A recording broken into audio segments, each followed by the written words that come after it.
Welcome and thank you, everyone. Can you hear me okay? That's usually what people say when they call in. And it looks like Commissioner Hernandez got some new glasses. Good. They look good on you, brother. Anyway, welcome to everyone. This is the Little Hoover Commission hearing on financial scams, Part 1. My name is Pedro Nava. I'm chair of the Little Hoover Commission, and thank you all for joining us today. I want to introduce the other commissioners who are with us, some in person and some remote. Commissioners Dion Ariner will be joining us. David Byer is here. Jana Sidley. Gil Garcetti is on his way. Jose Atilio Hernandez is remote. And we also have legislative members participating, Senator Christopher Cabaldon and Senator Roger Nilo. Senator Cabaldon is remote. I want to thank everyone for taking the time to participate. Also with us today are members of the Commission staff. Executive Director Ethan Rarick, Deputy Executive Director Tamar Foster, Project Managers Crystal Beckham and Daniel Harris McCoy, along with analysts Gibran Maciel and Sharon McAllister. We've got to do a little bit of housekeeping. We're live streaming today's hearing and business meeting on Zoom. We'll have a public comment session at the end of the hearing. Members of the public joining us online are muted during this hearing. If you want to make a public comment, please use the raise hand feature in Zoom by clicking on the hand icon to join the comment queue. Those joining by phone can dial #9 to raise their hand, or *9 it looks like, to raise their hand, or email us at littlehoover@lhc.ca.gov. Please include the phone number you're using to join the meeting so that staff can identify and unmute you. Staff will be monitoring raised hands and comment requests throughout the hearing. If you are here with us in person and you want to make a public comment, please fill out the public comment slip and give it to one of our staff. As usual, public comment is limited to 3 minutes per speaker. We're recording this hearing. Afterwards, a permanent link to the video will be posted on the website and uploaded to our YouTube channel. We'll take a break from this hearing around noon to hold a business meeting. Our business meeting is open to the public, and you are welcome to attend. At the business meeting, we plan to consider a draft report on California's electricity costs. The hearing will resume immediately following the conclusion of the business meeting. And now on to the substance of today's hearing. I do want to take a moment to compliment staff on the draft report.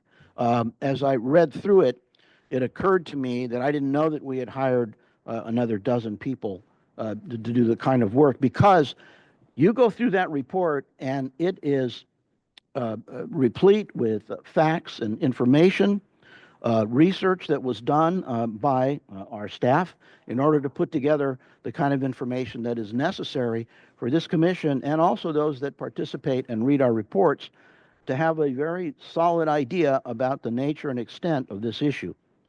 Today's hearing is the first in the series that will examine the resources currently employed to detect, prevent, and disrupt financial fraud and scams. We'll also explore potential reforms that may be needed to strengthen the response to these crimes. Each year, thousands of Californians, both young and old, fall victim to financial exploitation. One of the interesting aspects of the work done by staff was learning that these scams also affect younger people. There's been a focus on seniors, as rightfully there should be, but younger people are also falling victim to these scams. They can take many forms: imposter schemes to romance scams, malware, computer exploits, or illegitimate lotteries, just to name a few. The known losses from these scams are staggering. By one estimate, Californians have lost more than $3 billion to financial scams since 2020, more than residents in any other state. And yet, experts suggest these figures understate the full extent of the problem. The Commission is undertaking this study at the request of Senator Tim Grayson and more than 20 other members of the legislature. We'll hear from Senator Grayson today, and I want to thank him for his leadership on this important issue. We'll also hear from 2 Californians who have been victimized by these crimes. I want to thank them for their courage and their honesty for coming forward to tell their stories. Undoubtedly, their willingness to share this with us is going to be of help to others, so that they don't feel alone, isolated, and appreciate that how widespread these scams can be. Unfortunately, common to their stories and others is the difficulty they experienced in getting help. Today's hearing will also feature two experts in the field whose testimony will help illustrate the nature and prevalence of these crimes in California and begin to consider opportunities to strengthen the response. We'll consider lessons from one county multi-jurisdictional collaboration to protect residents from financial fraud and pursue scammers. Invited witnesses will also help us understand the existing legal framework California has established to protect against these kind of scams and the role of various state entities in preventing and responding to these crimes. We plan to hold a second hearing on this topic next month. At that hearing, we're scheduled to hear from victim advocates as well as representatives of financial institutions and other relevant industries. I want to thank Commissioner Garcetti for leading this study with me and for his help on this thing. I have a caution for the witnesses. You're likely to be interrupted. You know why? Because commissioners have read the material, they are familiar to some extent with the issue, and they are eager to actually drill down deeper and get information from you that's not contained in any written material. So you may find you are making a presentation and you're going to hear me go, oh, excuse me, just a minute, and it is because commissioners have indicated they want to ask you a question. So today's hearing was organized by Deputy Executive Director Tamar Foster. Let me turn it over to her so she can introduce our first witness. Thank you, Mr. Chairman. This morning, I would like to first call up Senator Tim Grayson. After serving in the Assembly for 8 years, Timothy Grayson was elected to the State Senate in November 2024, representing portions of Contra Costa and Alameda counties. As a legislator, he is focused on addressing California's housing and affordability crises, increasing our budget reserves and access to higher education, and supporting victims of crimes, amongst other priorities. He currently chairs the Senate Banking and Financial Institutions Committee. Thank you, Senator, so much for joining us today. It is my delight. Good morning, Chair Nava and commissioners. I deeply, deeply appreciate the commission for taking up this study. It is so vitally important. And I will say this in the most respectful way. I really wish that I wasn't speaking before you today because I want to live in a world where Californians can rest assured that their financial assets are safe, that the money in their checking accounts will be there when bills come due next month, and that their savings and their investments will be available when it's time to buy their first house or as they enter retirement and they want to age with dignity. But unfortunately, we live in a world where every single day, transnational criminal organizations, they deploy vast and sophisticated operations to scam and to defraud American consumers out of billions, and yes, that's with a B, billions of dollars every year. They weaponize our communications platforms, bombarding consumers indiscriminately with messages intended to lure a victim into a fateful conversation that, well, ultimately results in financial loss for the victim. These criminals use an array of technologies, strategies, tactics, constantly updating their operations and finding new ways to steal and rob. They go after our kids through social media and gaming platforms, and they go after our seniors through IT support scams and imposter scams.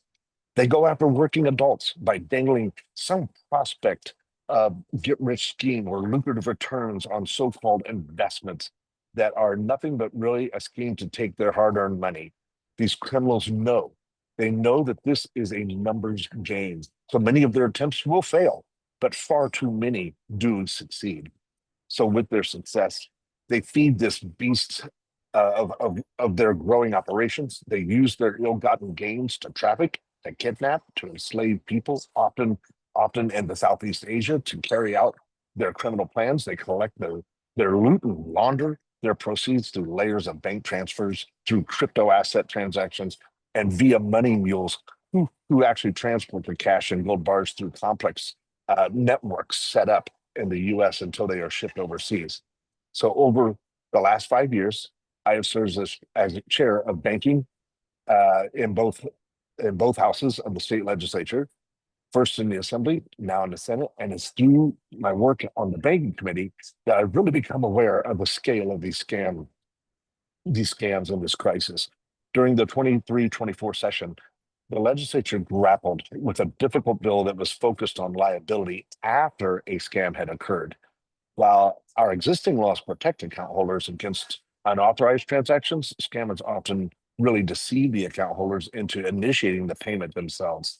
So in most cases, a bank cannot determine that a transaction initiated by the account holder is actually related to a scam rather than from a legitimate purpose or for a legitimate purpose. So as I learned more about this problem and the various viewpoints from stakeholders, I really felt strongly that we needed to focus more on preventative strategies that stop the money from leaving an account in the first place. It's good to pull babies out of the river, but why not go up where they're actually falling in and stopping the flow in the first place?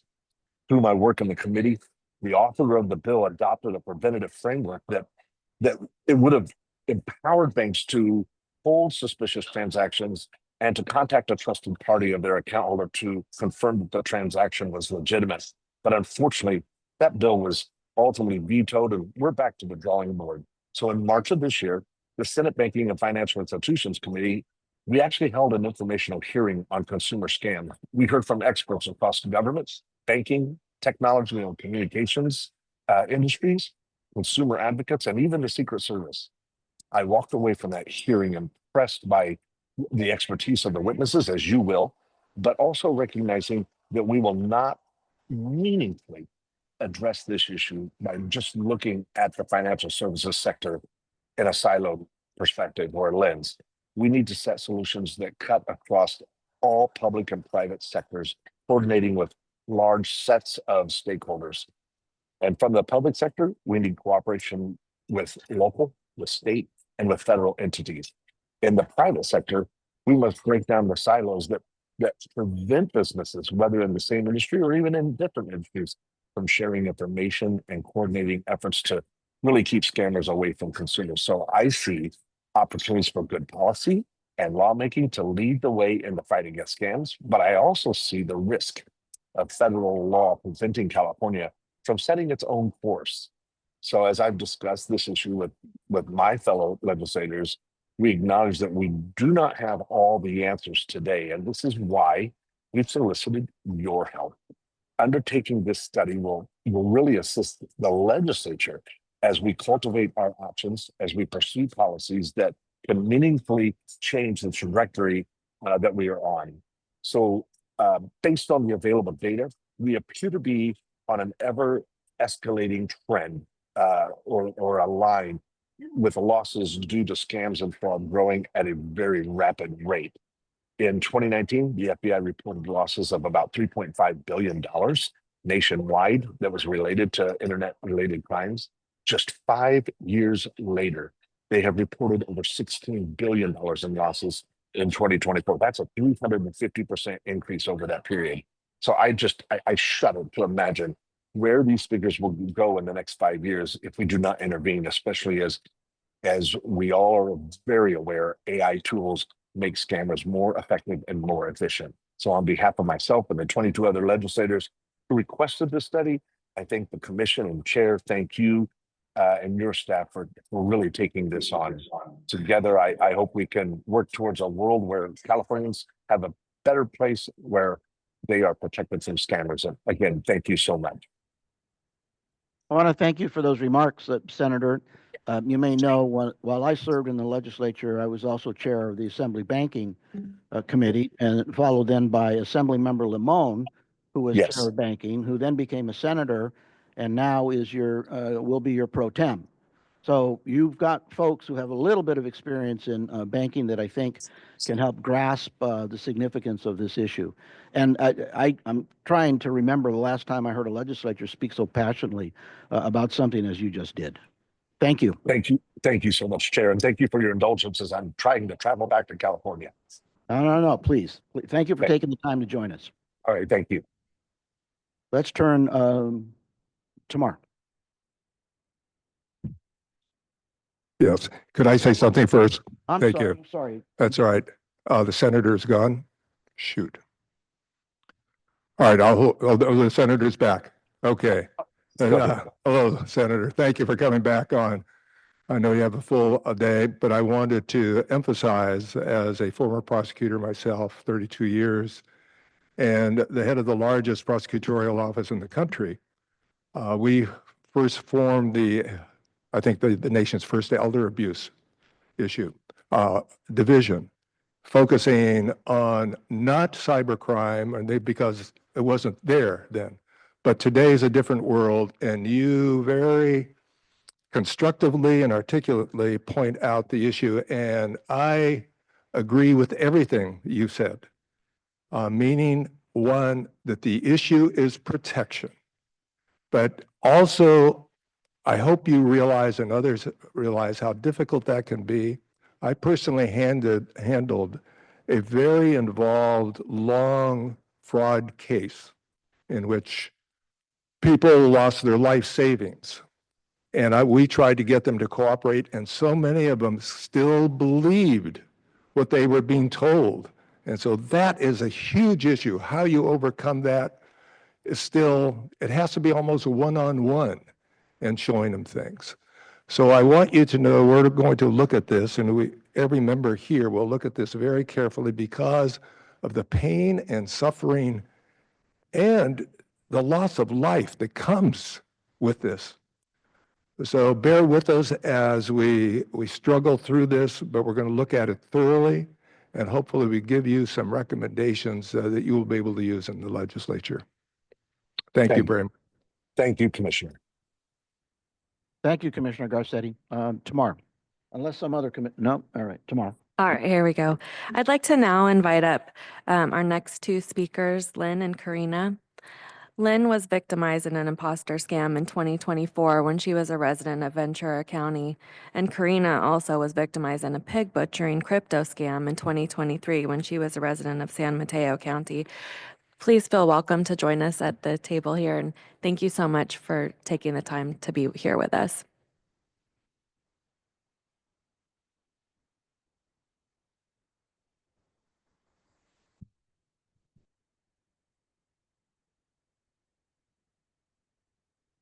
Want to flip the coin? Hello, can you go hear me? first. Sure. Make sure you can. And Senator, I can appreciate all your comments. I do have something written, but please feel free to interrupt at any point. Pull it closer. Is that better? Perfect. There you go. Perfect. Okay. So my name is Lynn. I am 72 years old. I'm a widow, and I live alone. I'm a college graduate and have worked since I was 15 years old. I was proud of my success and what I had achieved in life, and I am humbled and embarrassed about what happened to me. But I know that staying quiet is not the answer. Therefore, I'm here today to share my story and also share recommendations with you in the hopes that you can help stop this from happening to others like myself.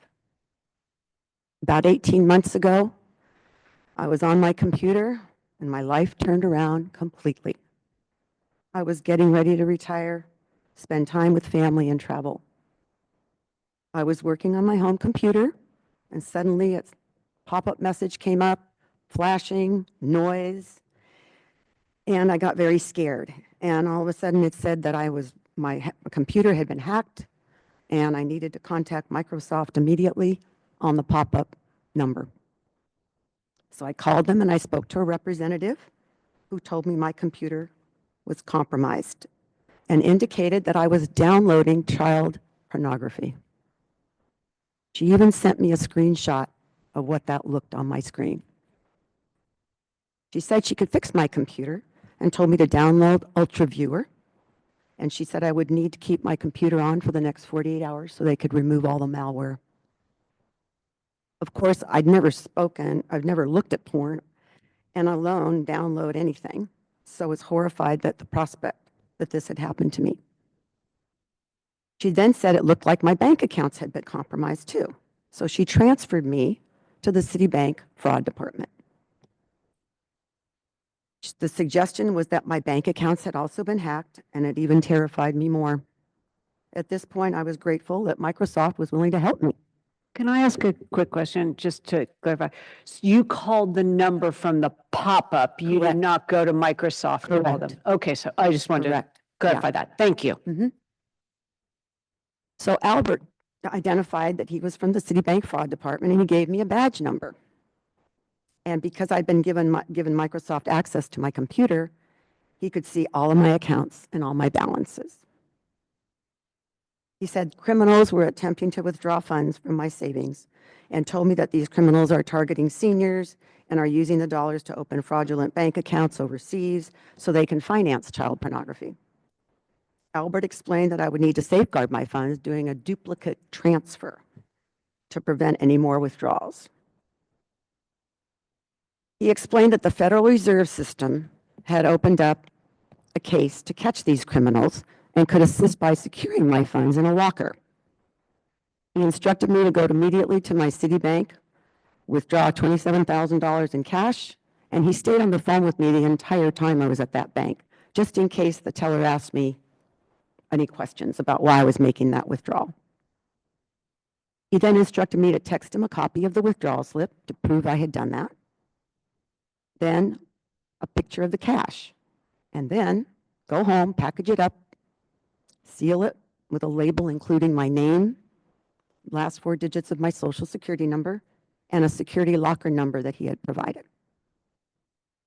The box would then be picked up by a courier at my home and transferred to the Federal Reserve System to safeguard my funds. I was told not to tell anyone about this, even my children. I was assisting the federal government in a top secret investigation and could be prosecuted if I shared anything. After the 2 withdrawals from my savings, which was my savings, I received a letter on email from the Federal Reserve System confirming that I had just made 2 deposits. As instructed by Albert and the Federal Reserve officer Jason, I depleted the remaining assets, my savings, my 401k, my IRA, and my personal pension plan over the next 10 weeks by purchasing gold bars from different gold dealers, packaging them up, having them picked up by a courier who had given me a name and a password. There were a total of 7 withdrawals from all of my funds. And I was warned by my accountant, my financial advisor, that, are you sure you want to do this? What are you doing this? And I was always given an answer of how to explain what I was doing. In depleting these funds, I automatically had 20% of those funds deducted to the federal government. I just found out this week that there's a good chance my accountant's going to try to report my losses. There's a very good chance I'll owe another $1 million to the state. For the final pickup, I was instructed to meet the courier in a parking lot, not my home. I waited in the parking lot, and the courier came to my car, opened the door, and I handed him the last of my savings, which he put in a backpack and walked away. And I never received any confirmation from the Federal Reserve System on this last pickup. And when I didn't receive it, I reached out via WhatsApp to Jason, the person I had been dealing with, and I'd received no response. I called all the numbers that they had used. I had kept track of everything that happened over that 10 weeks. One was busy, one was disconnected, and one couldn't be dialed. Only one number worked. I called it, and it was a garage door company in Texas. When I spoke to them and asked for Jason, they said there was no one there by that name, and there's a chance I could have been scammed. As right now, my heart started pounding, and I was shaking. And then I called the Citibank Fraud Department and asked for Albert, gave him a badge number. The representative I spoke said, they don't give out badge numbers. I should immediately go to the bank and close all my accounts, which I did. She said, and then the bank would tell me what to do next. I then went to the Oxnard Police Department, but no one was there to assist me, so I left a message on the lobby phone, and a short while later they called and asked me to come in and file a report as a victim of fraud. I met with a detective who listened to my story at the police department, and then she gave me a flyer with instructions on how to file an IC3 report, an FTC report, and a hotline to call. Based on the information, I contacted and made those reports immediately. I then went to the Ventura County District Attorney's Office, where a sworn DA investigator sat down with me patiently and listened to my experience. Next, I went to the Social Security office to make sure that my Social Security number had not been compromised, like the scammers had said. About a week later, I received a call from the FBI for an appointment, and when I met with the agent, he said that my experience wasn't unusual, and that unfortunately, most of these criminals were in other countries, like Indonesia and India. There was nothing he could do because they're not allowed to go overseas. I then found a wonderful, wonderful resource at the Camarillo Healthcare District and met with a retired FBI specialist, victim specialist, for coaching and education on scams. And she is actually one of the reasons I'm here. I can't thank her enough. The hardest part was telling my children. These scammers told me to lie to my kids and my bank and my accountant and my financial advisor. I couldn't sleep or eat for weeks. I cried constantly and was nervous all the time.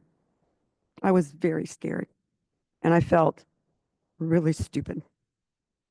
These criminals fed on my emotions. They are very professional, as you have indicated. I was convinced I was helping the federal government fight child pornography.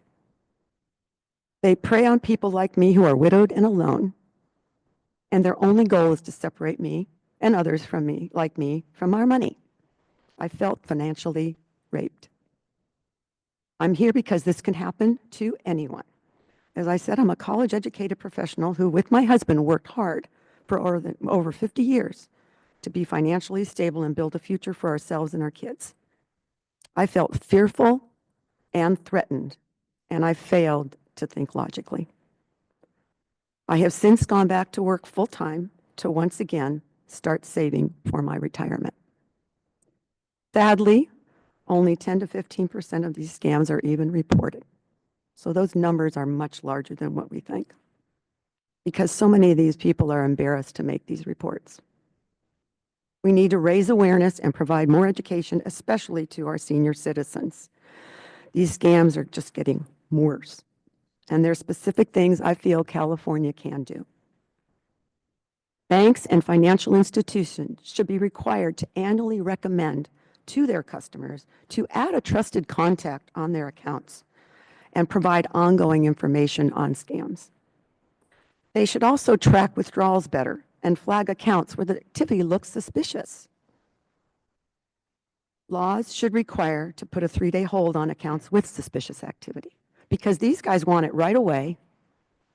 And I have to think, when I was at the bank and they pull up their screen and I'm taking all this money, or I'm transferring money from one place to another and wiring money to gold dealers, that has to show up on their screen. Why am I all of a sudden doing all this activity on my account? It just looks odd. So I have since put my kids on my accounts as trusted advisors, along with my financial institutions.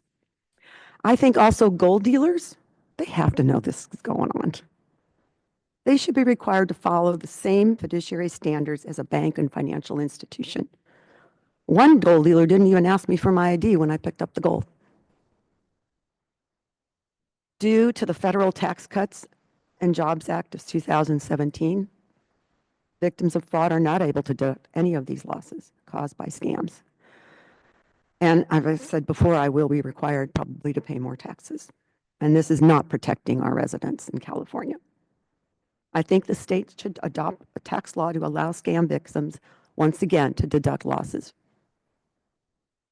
Finally, How about a one-stop shop for victims of scams? Should be posted everywhere in public facilities. The AARP Fraud Watch Network is free and provides education on how to spot scams as well as receive guidance from fraud specialists. Why didn't my bank or the FBI or the DA mention this when I spoke with them?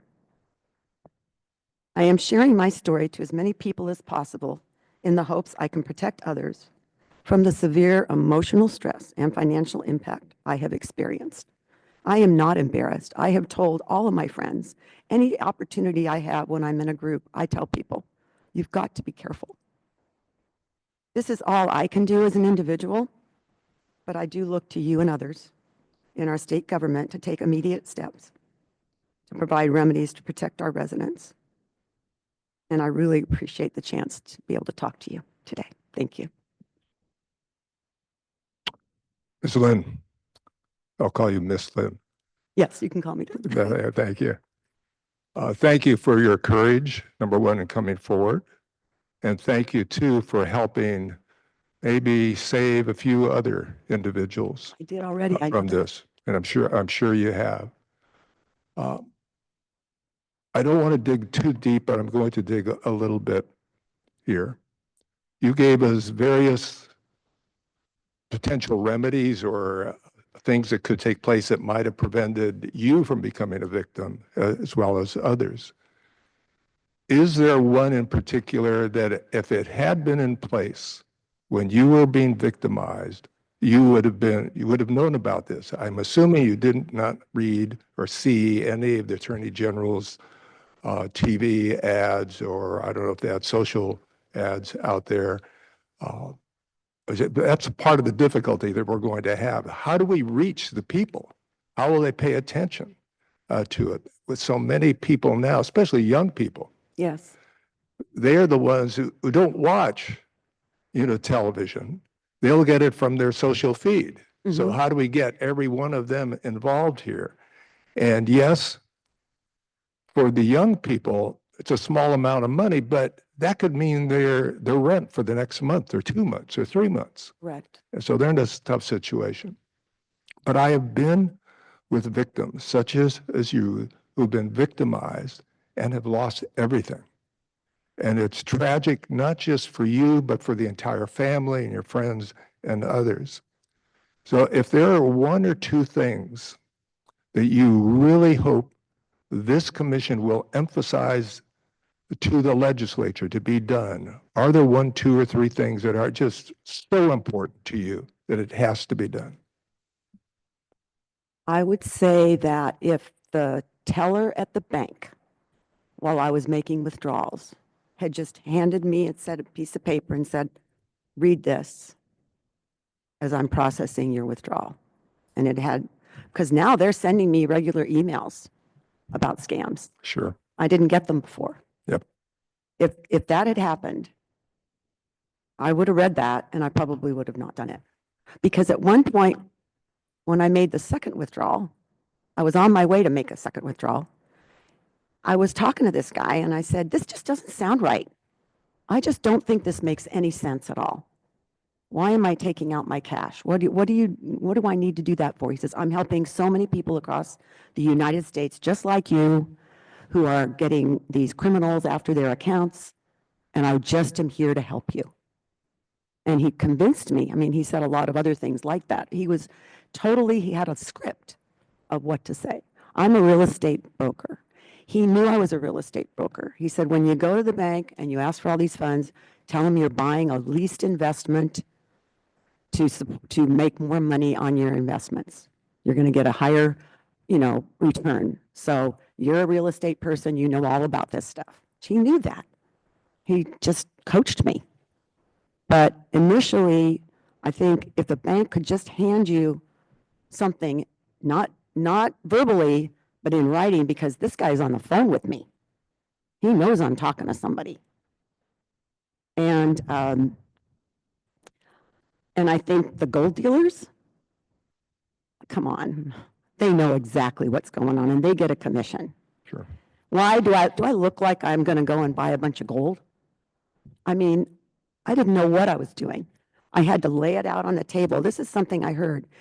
if the client comes in and asks you to lay it out on the table, that's a sign, because the scammers want to see the gold before they schedule anybody to pick it up.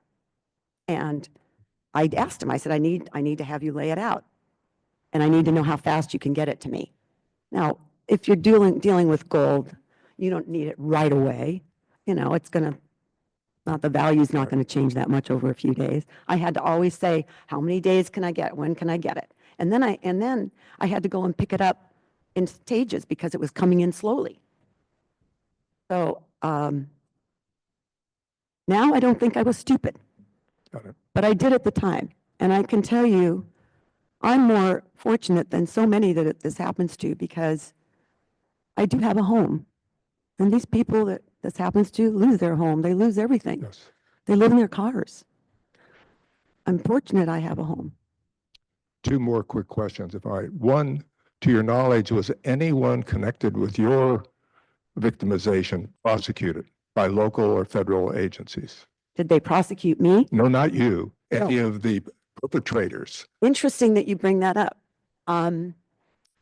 Within about a week and a half after I filed my IC3 report, I received a call from an FBI agent in St. Louis, Missouri.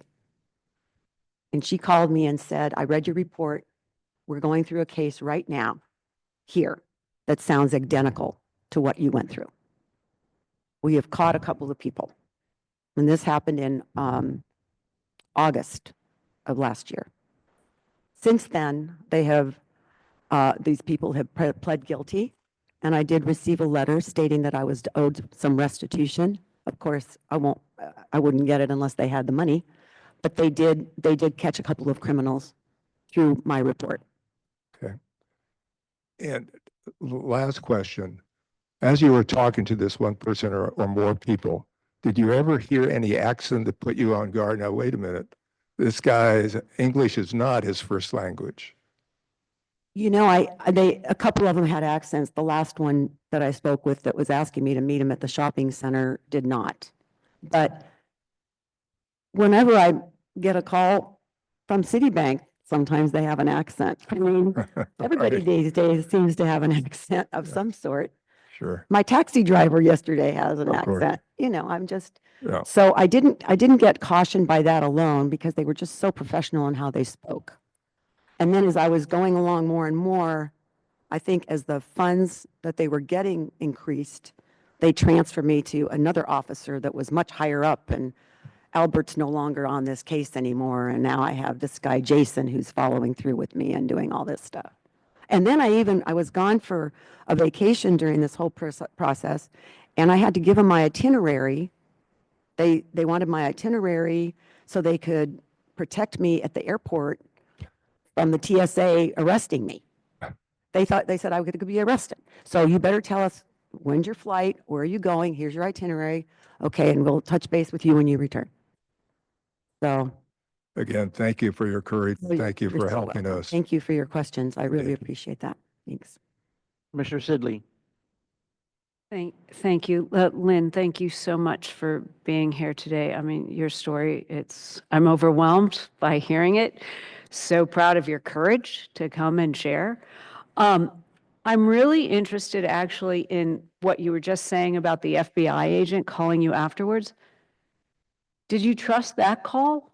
How did you know it was really the FBI calling you? Interesting that's a good question. When she called, I didn't, because I don't answer my phone anymore if I don't know the number.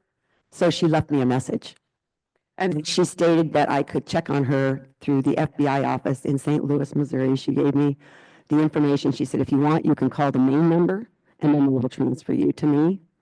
And then she did send me an email as well. And that was a .gov website. So going forward, another sort of helpful tool for someone in the toolbox is never call the number that pops up, go back, find the number for your bank or whatever, and call them. And that's what I should have done. Yes. So, and you did that for this FBI call, and Right. that's another tool that you're Right. sharing with friends. Never call that number. Your phone is the worst enemy when it comes to scams.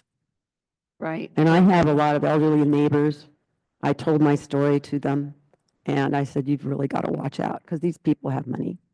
And I just said, show me your phone. What do you have here? Oh, and one of my neighbors said she got a pop-up on her iPad.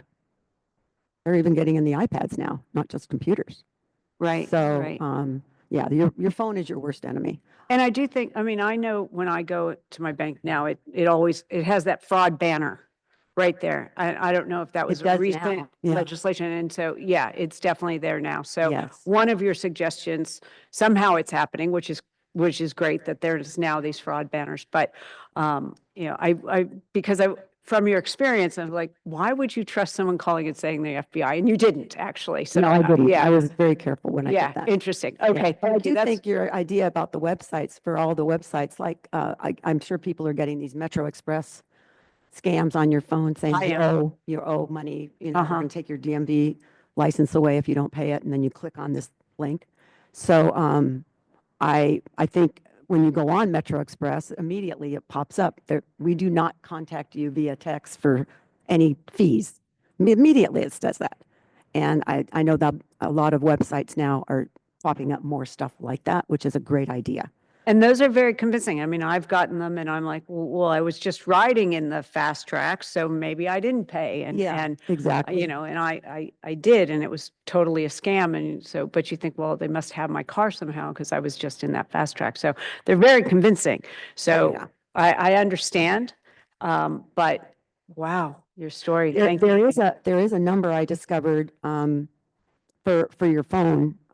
If you have a you know, your cell provider, if you take a scam message off your phone and you copy it and paste it to 7726, it goes directly to your provider, AT&T or Verizon or whatever, and then they'll respond back and say, now tell us the number that called you. And they are tracking that. Not exactly sure what they're doing with it, but one of the agents at the DA's office told me to do that. Oh, that's great. So it's That's great. 7726, and then and I also look up the numbers and find out where they're from. I always look for the area codes afterwards because I don't answer them. And some of them are from the Philippines or Texas, or Right. yesterday I got one from Tampa. I mean, The saddest thing is they're destroying your trust. exactly. And that's just heartbreaking. Exactly. But again, thank you so much for You're sharing welcome. your story. Thank you for the opportunity. Thank you. Tamara. Oh, I just wanted to invite Carina to share her testimony. Carina, go ahead and share your testimony. Thank you. Excuse me 1 minute. Just check, check, check. 1, 2, 1, 2. Check, check. Excuse me. Can you hear me? Great. Good afternoon, commissioners, and thanks for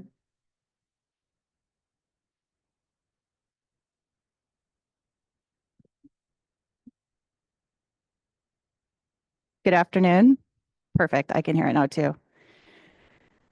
My name is Carina, and I'm here today as a victim of what's called a pig butchering scam, a highly sophisticated form of online fraud that blends building your trust, in my case, via romance, with investment schemes.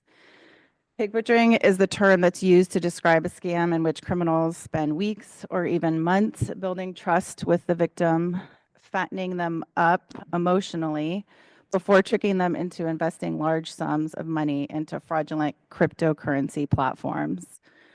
Once the victim's been drained of their savings and credit, the scammers essentially slaughter the pig by disappearing with the funds.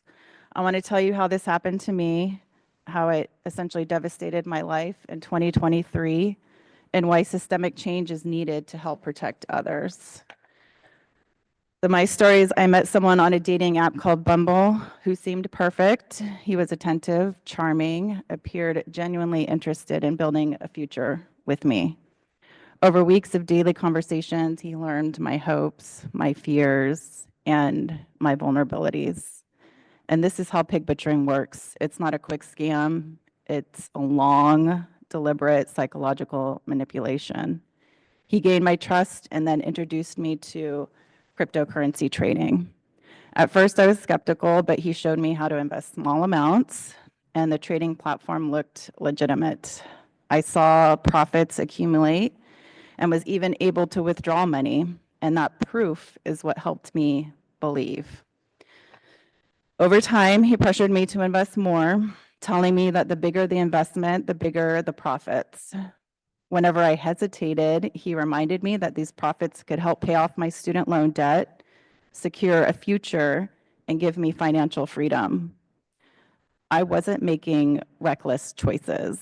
I was making decisions based on the belief that the profits I was seeing were real and would allow me to repay everything. And in reality, it was all a lie. The platforms were fake, the profits were fabricated, and every dollar I sent went straight into the scammers' pockets. By the time I realized what had happened, I lost $152,000. The money I lost wasn't just savings.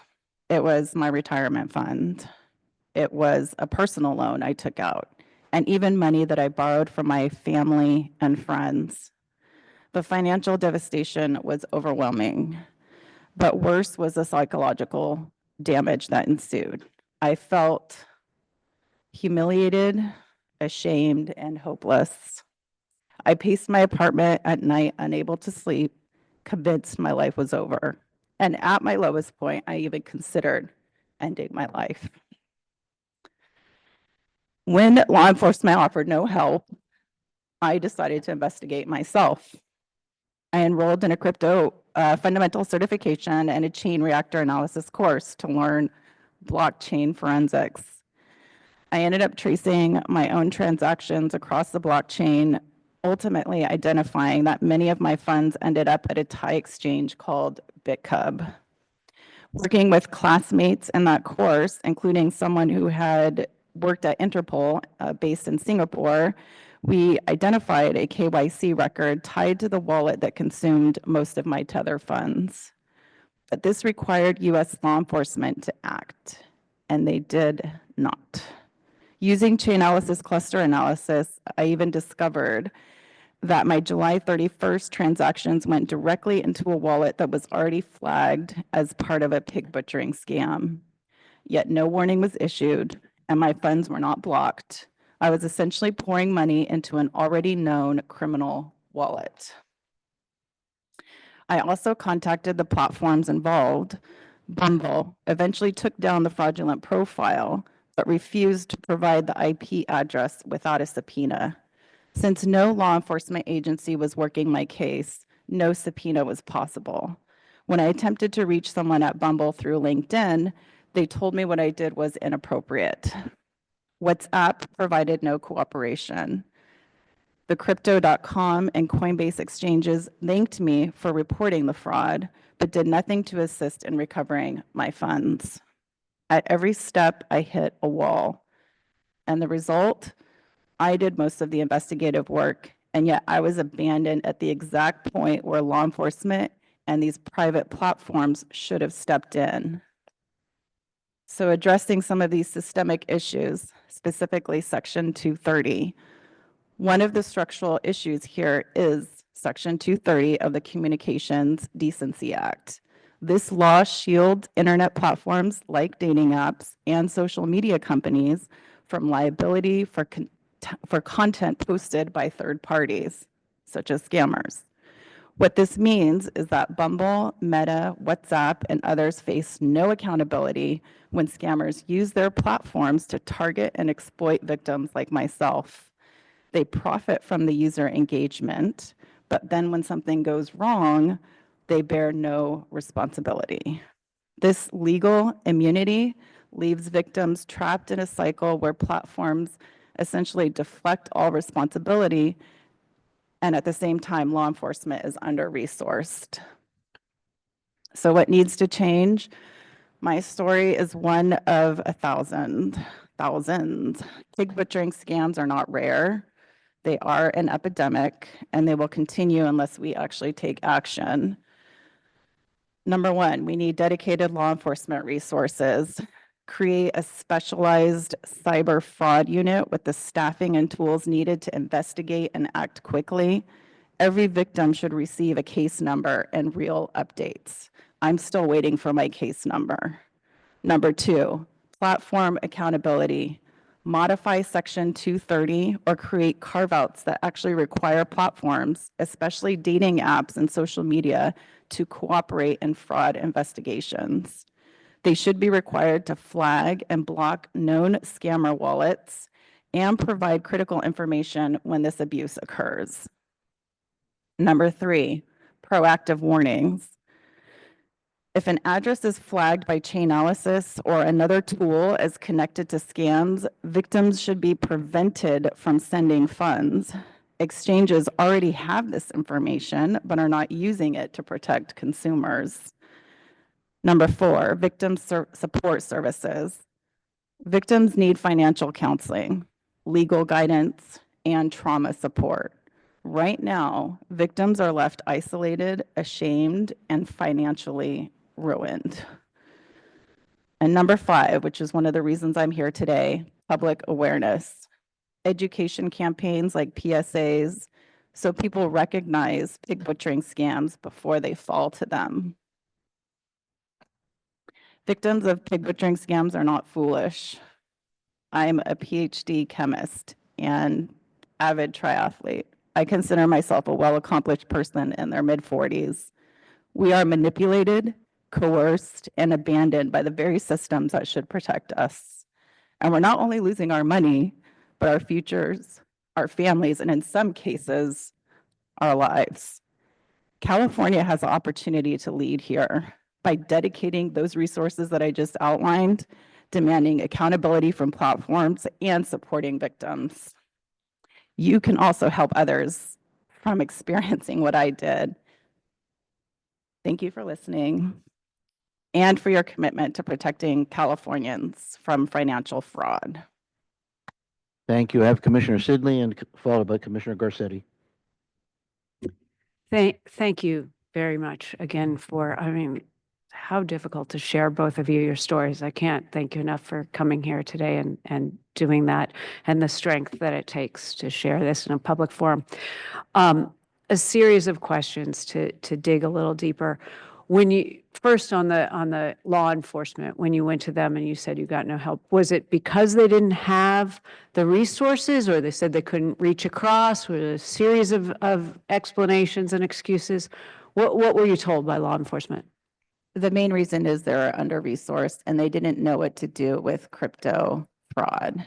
Because The it's a field federal agent- crime, or That's a good question.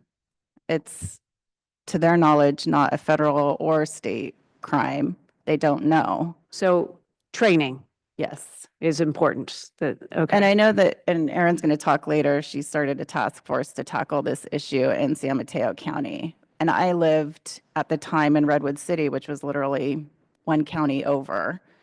And that law enforcement team knew nothing. Interesting. So maybe what we need to do is look at training for law enforcement, if it's a federal crime, state crime, whatever, where to send people in terms of just as a tool. But that's just something to think about. Now to probe a little bit more personally, when you were on Bumble and this started happening, did you physically meet the guy, or No. was it you never met him? No, we never met. There was always that carrot dangled in front of me as to when we were going to meet that kept getting pushed off. So if Bumble had a banner before you start, say, no transactions, nothing until you physically see the person, do you think that would have helped you? I mean, I'm sure the guy would have said, oh, I live in Hawaii, we're not ready yet. I mean, it's easy Yeah. but I'm just looking for more tools, just another place where you might check the box and maybe this isn't quite right. Do you think a banner like that might have In been helpful? hindsight, it's easy to say, yes, that probably would have been helpful. However, it wasn't until I was moved off of the dating platform into WhatsApp where the conversations deepened and crypto conversations began. So Got it it. didn't begin in the Bumble app. That's just where they target their victims. That's where they found you, and then Yes. then it became more personal and you moved to a personal discussion. Yeah. Interesting. So, okay, I mean, maybe just as a flag for, hey, potential scams, tread lightly, but I understand. I was And just out of curious. curiosity, have all of you heard of Section 230? Personally, I hadn't, but I am now. Yeah, I mean, from this, but Yeah. prior to that, no. So I don't know about the rest of can't speak for the rest of the talent here on the commission, but so thank you. I was Yeah. just curious about those two. I'm trying to sort of from your stories extrapolate more tools in the toolbox, not obviously the answers to this, but just the more and more tools that stack up, I think there's a little bit more protections. Lynn, I think you have something I to say. do. I wanted to let you know because you pointed out training the law enforcement. So I was very fortunate that the Ventura DA's office was very cooperative. And actually the prosecutors at that office called me and asked that I do a video to train their officers. Oh, great. So I did tell my story in a video. They had me come in and everything. So maybe you could do something like that too. But they are now, it's across, all the training that they do with their officers and stuff. So maybe that's another idea. That's great. That's great. Thank you. Pedro, I'm done. Thanks. Okay. Commissioner Garcetti? Ms. Carina, thank you too for stepping forward, sharing the story. My focus is on protection. I'm assuming no one in your case was prosecuted. No, this is a transnational organized crime, and hence leading my transactions to Bitcub in Thailand, I'm assuming that the perpetrators were in Southeast Asia. Right. So thinking back on this, and you probably have done this a million times, what would have perhaps alerted you or made you more aware? Would it be a television ad? Would it be, whatever it might be? In other words, I'm asking, how can we reach potential victims? Because that should be the first thing that we're trying to do. We don't want to, we feel for you, but you're victims. Right. And been it's done. both monetary and psychological victims. So is there one thing that you've thought about, or two things, three things, that if I had just been alerted in such a way, maybe that would have rung a bell? Yeah, I think for my case, I was working with a number of private companies like Bumble, WhatsApp, Crypto.com, Coinbase, Chase Bank. These are all private institutions, and they're not regulated, or at least with the exception of Right. Chase Bank, not regulated by the government. And so that's where Section 230 comes in. And I think there just needs to be better coordination between the government and these private entities, because if they're not held accountable, let's say, for example, Bumble was held accountable for 50% of the fees from scammers scamming their victims. I bet you they would have a whole unit of people working in their trust and securities department to make sure that doesn't happen. Yep. I don't know if that answers your question, but Okay. I think it needs to be better coordination between private and public, because this isn't just a private problem. Sure. Thank you. Yeah, thank you. Part of what I think we're going to have a difficult conversation about is verification. So and this is an aspect that the internet folks absolutely don't want to have anything to do with. You're talking about Section 230. Yeah. And as an example, when I was in office and I started to look at, and this is different social media platforms, whether Facebook or whatever it was at the time, and they will tell you that they have guardrails and safeguards to protect children from accessing certain kinds of information. They don't. No. If they do have it, it doesn't work. And what we did in my office is I had an intern, a young woman, who we asked to assume the identity of a 13-year-old, because we were told by the social media folks that at 13, they're not going to have access to pornography. They're not going to have access to bad stuff.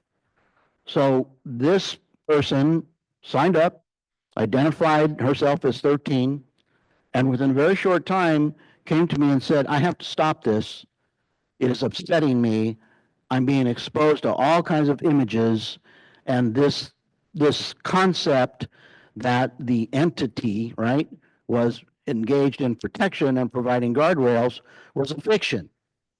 But the point you raise is under Section 230, their answer is, so what, Yes, right? yes. Right. Because if there's no liability somewhere along the chain that attaches to exposing people, right? If there's no liability for it, then why would an internet entity require verification? Right. So this person who you met through Bumble, if they, and I don't know what their requirement is, do they have to submit a copy of their driver's license? Do they have to send in their name and their street address and a phone number and contact information, right? So that if something goes bad, that the entity can then reach back and say, oh, the person you were talking to lives at 123 South 7th Street in Spokane.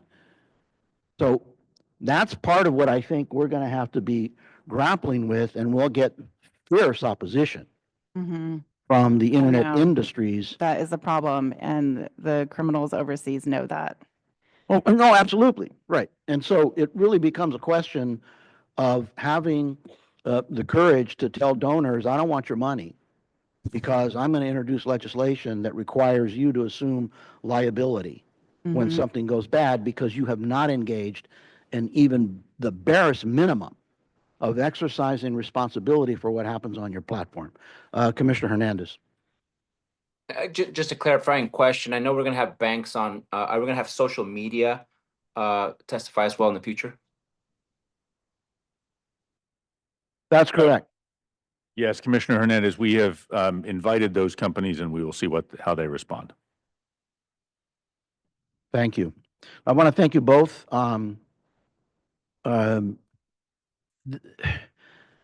It takes and you've heard it from other commissioners up here, but it takes a significant amount of courage to express your vulnerability. But I think that you both understand that the contribution that you can make is if you can save one other person from having this experience, then as horrible as what you've gone through, there is something to be gained from it. Thank you both. Yeah.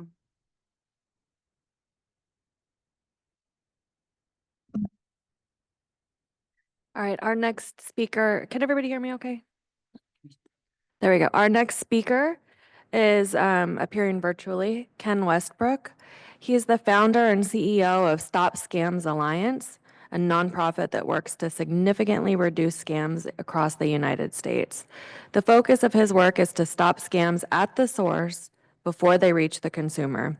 He previously served as an executive in the intelligence community, specializing in analysis and information management.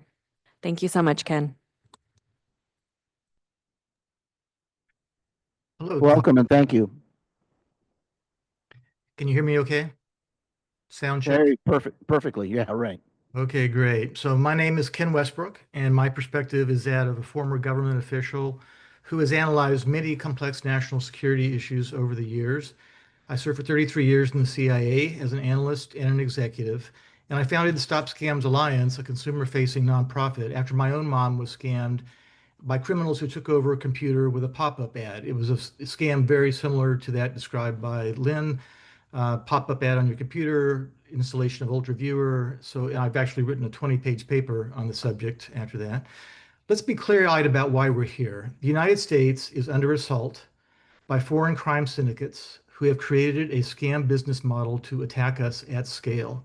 Their business model is mainly cyber-enabled. It mainly involves impersonation schemes that take advantage of weaknesses in our internet and telecommunication systems. The U.S. is a sitting duck because the criminals are organized, they share information, they move easily across borders, and they innovate quickly, and we're not doing any of those things. We're slow, our information is siloed, and we're not organized. Losses due to scams have skyrocketed in recent years, and the use of AI by criminals is going to add fuel to the fire, no doubt about it. Now, I live just outside of Washington, D.C. Don't count on the cavalry arriving from Washington, D.C. anytime soon. Hearings are taking place on Capitol Hill, but there's no agreement yet on a federal plan to counter scams. So California has the opportunity to lead the nation's response to this imminent threat to our society. How can we respond to a massive cyber-enabled attack from foreign organized crime? In my view, we need to adopt a prevention strategy that seeks to stop the criminal activity before it hits the consumer, before it hits their computer, before it hits their phone. Our motto should be stop fraud at the source before it hits the consumer or the bank. We can learn from the playbooks being used by countries like the UK and Australia, which are making progress by focusing on prevention in three main areas. Number one, strategy and authorities. Number two, information collection and fusion. Number three, increased use of authentication technologies to make it harder for criminals to hide and to communicate with victims. Let's discuss each in turn briefly. Number one, strategy and authorities. Scams are complex and our resources are limited, so we need a strategy and someone in charge of implementing the most effective prevention solutions. We also need a coordinating body between the public sector and the private sector because neither sector can fight this scourge by itself. We're all in this together, so it's time to organize ourselves for the fight ahead. Number two, data collection and fusion can provide better threat intelligence, enable quicker action to thwart scams. It would be a game changer if we created a system for consumers to easily report scams to a centralized data fusion hub. Another game changer would be to make it easy for social media companies, telecom firms, financial institutions, and the government to share fraud intelligence. We've been talking for a long time about providing companies safe harbor to share fraud information more liberally without fear of liability. The time has come to do that. At least 10 other countries have adopted a fusion center model to fight back, and they're having an effect. These centers analyze reports from consumers, the private sector, and the government. The year after Australia created its anti-scam center, losses declined significantly the next year. The U.S. frequently uses a data fusion model to combat other important problems. We do it for counterterrorism. We do it for counter-drug operations. We do it for healthcare fraud and for protecting missing and exploited children. The nonprofit National Center for Missing and Exploited Children collects the data that enables swift action to prevent children from being victims. NCMEC is a successful model, and a similar approach for counter-scam operations would pay huge dividends. And then third, increased use of authentication tools. It's far too easy for criminals to spoof voice calls and text messages, impersonating your bank or the government. It's far too easy for criminals to place a fake financial advertisement that lures victims into disaster, or to stand up a fake investment website, like we've seen from one of the victims earlier. Other countries are using authentication technologies to fight back. Here's some examples. On online financial ads, many other countries work with online platforms like Google and Meta to ensure that only legitimate companies can place financial ads. Financial ads placed by criminals are blocked. We could do the same in the US. Let's talk about spoofed phone calls. Many other countries now, we're up to more than 20 now, when they receive a foreign phone call that spoofs a domestic call, the telcos block the call. So now in 20 countries around the world, they're protecting their citizens from foreign phone calls, and most of these scams are coming from overseas.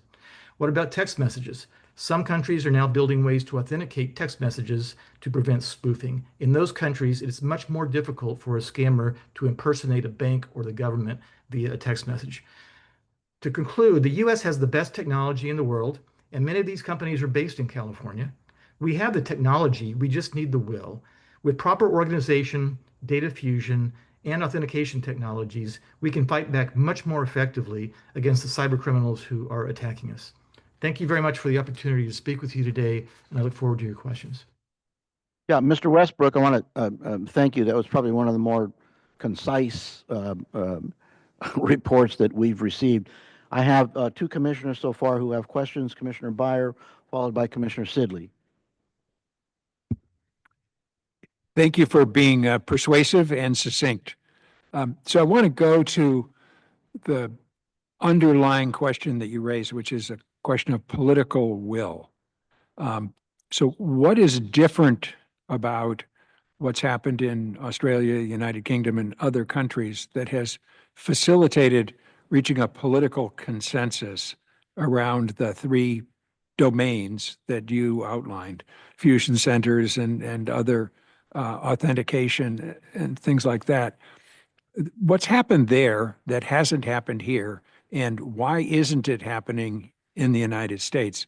And I don't want to get into a blame game, but how do we make progress in the way that you suggest by cooperating between the various stakeholders as opposed to blaming each other?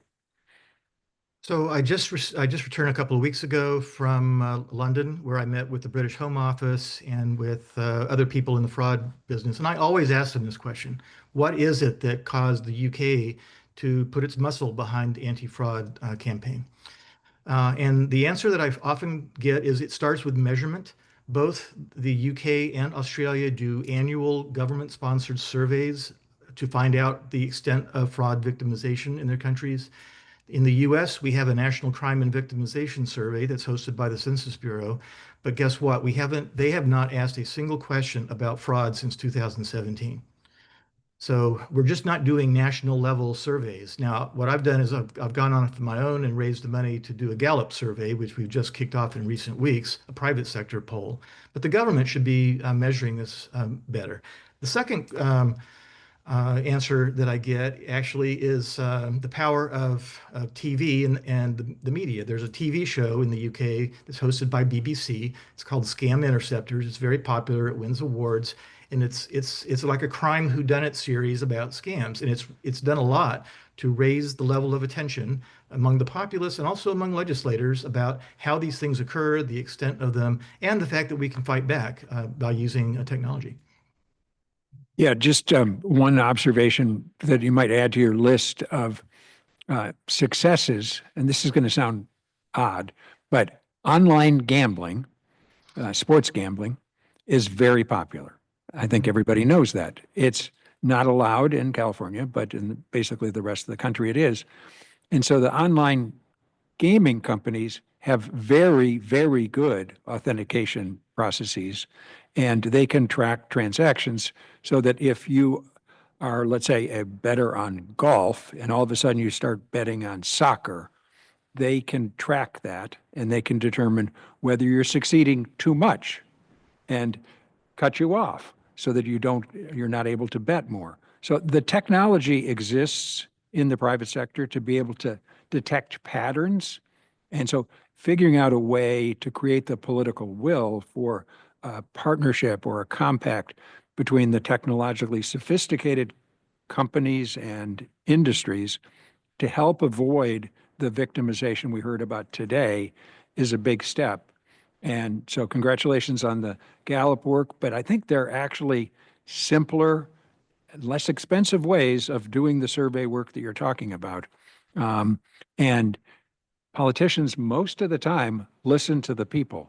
And so the more there can be a sense that survey data proves that the fraud numbers we see in official statistics are way, way too low, and that the pain caused by the fraud is far greater than anybody estimates.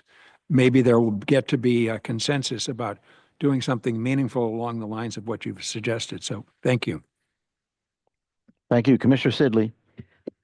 So as usual, David has usurped my first question as to why, other countries are doing things and we're not. But you also talked about the center model in your second section of ideas. And I was wondering, you indicated liability.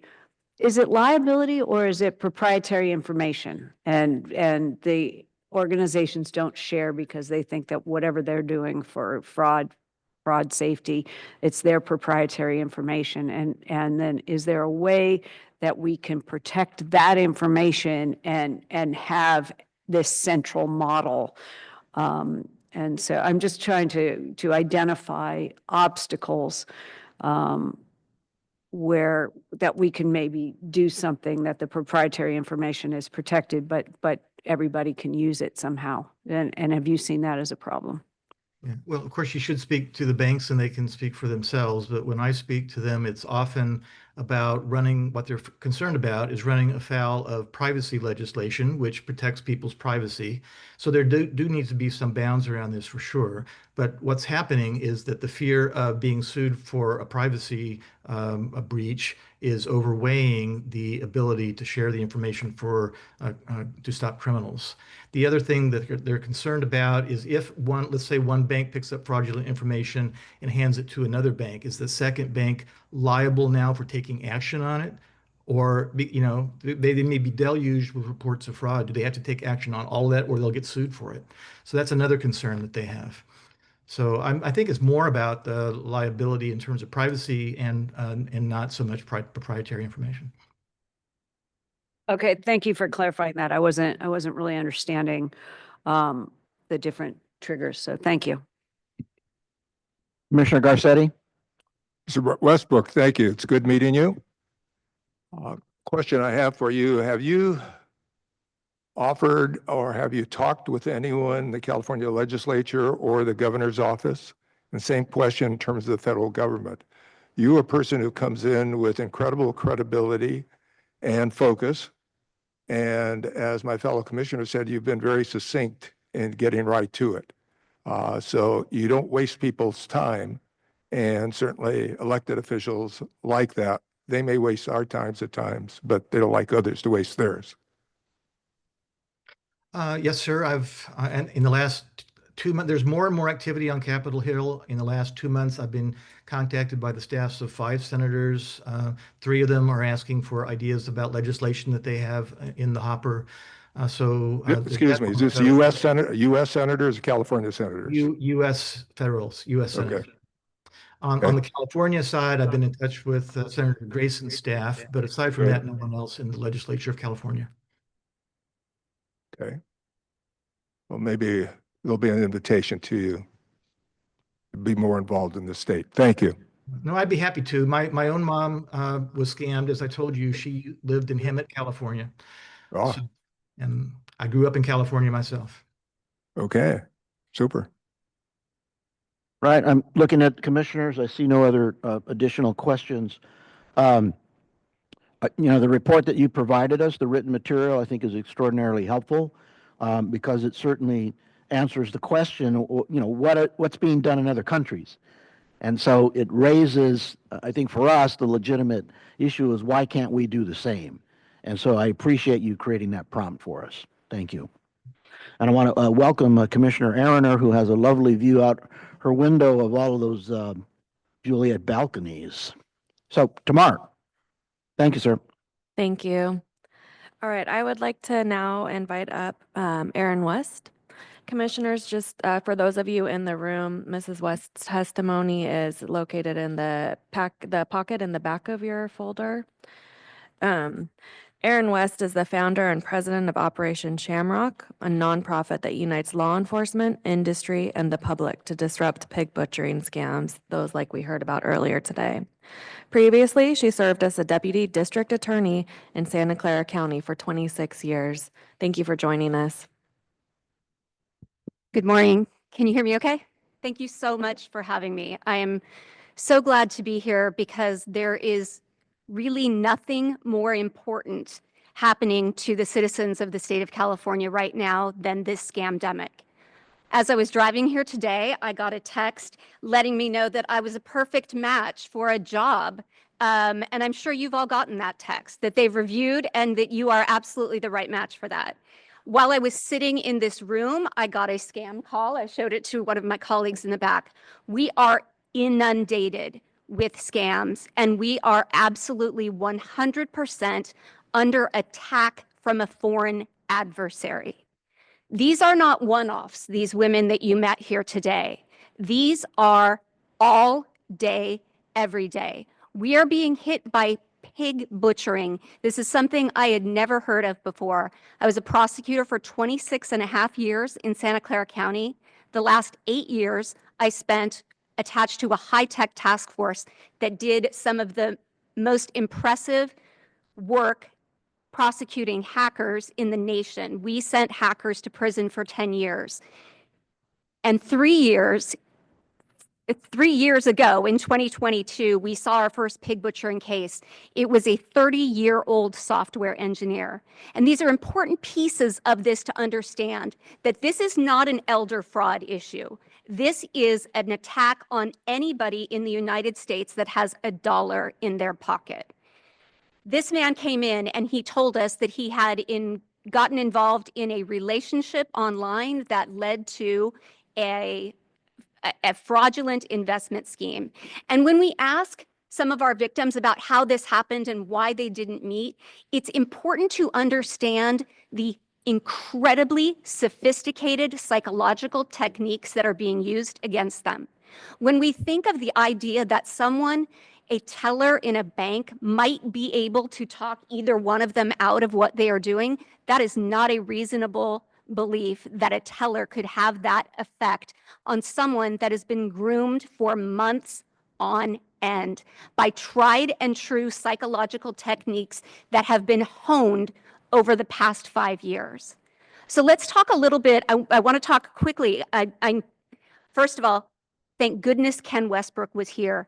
I absolutely endorse every single one of his. I am a colleague of his, and I tell a different story equally as important. And the story I tell is what is happening on the ground if you are a California resident. And let me tell you things that happened this week. Somebody walked into over time, this person tried to report to the Sacramento Police Department exactly the type of scam that you heard from Carina. And this person was rebuffed and rebuffed and rebuffed. And like Carina, began her own investigation and essentially did all the work to figure out what was happening with her case, tried to get it investigated by Sacramento police, was turned down, went all the way to the chief of police for Sacramento, and was told, we do not have the bandwidth for this. Also this week, another victim went to Orange County Sheriff's Department and tried to report a case like this, was turned down and was told, we do not have jurisdiction. This is something that belongs to the FBI. A third California Department of Justice brought a warrant to a judge, asked a judge to sign this warrant authorizing the seizure of cryptocurrency, was turned down because the judge wrongfully believed he did not have jurisdiction to do it.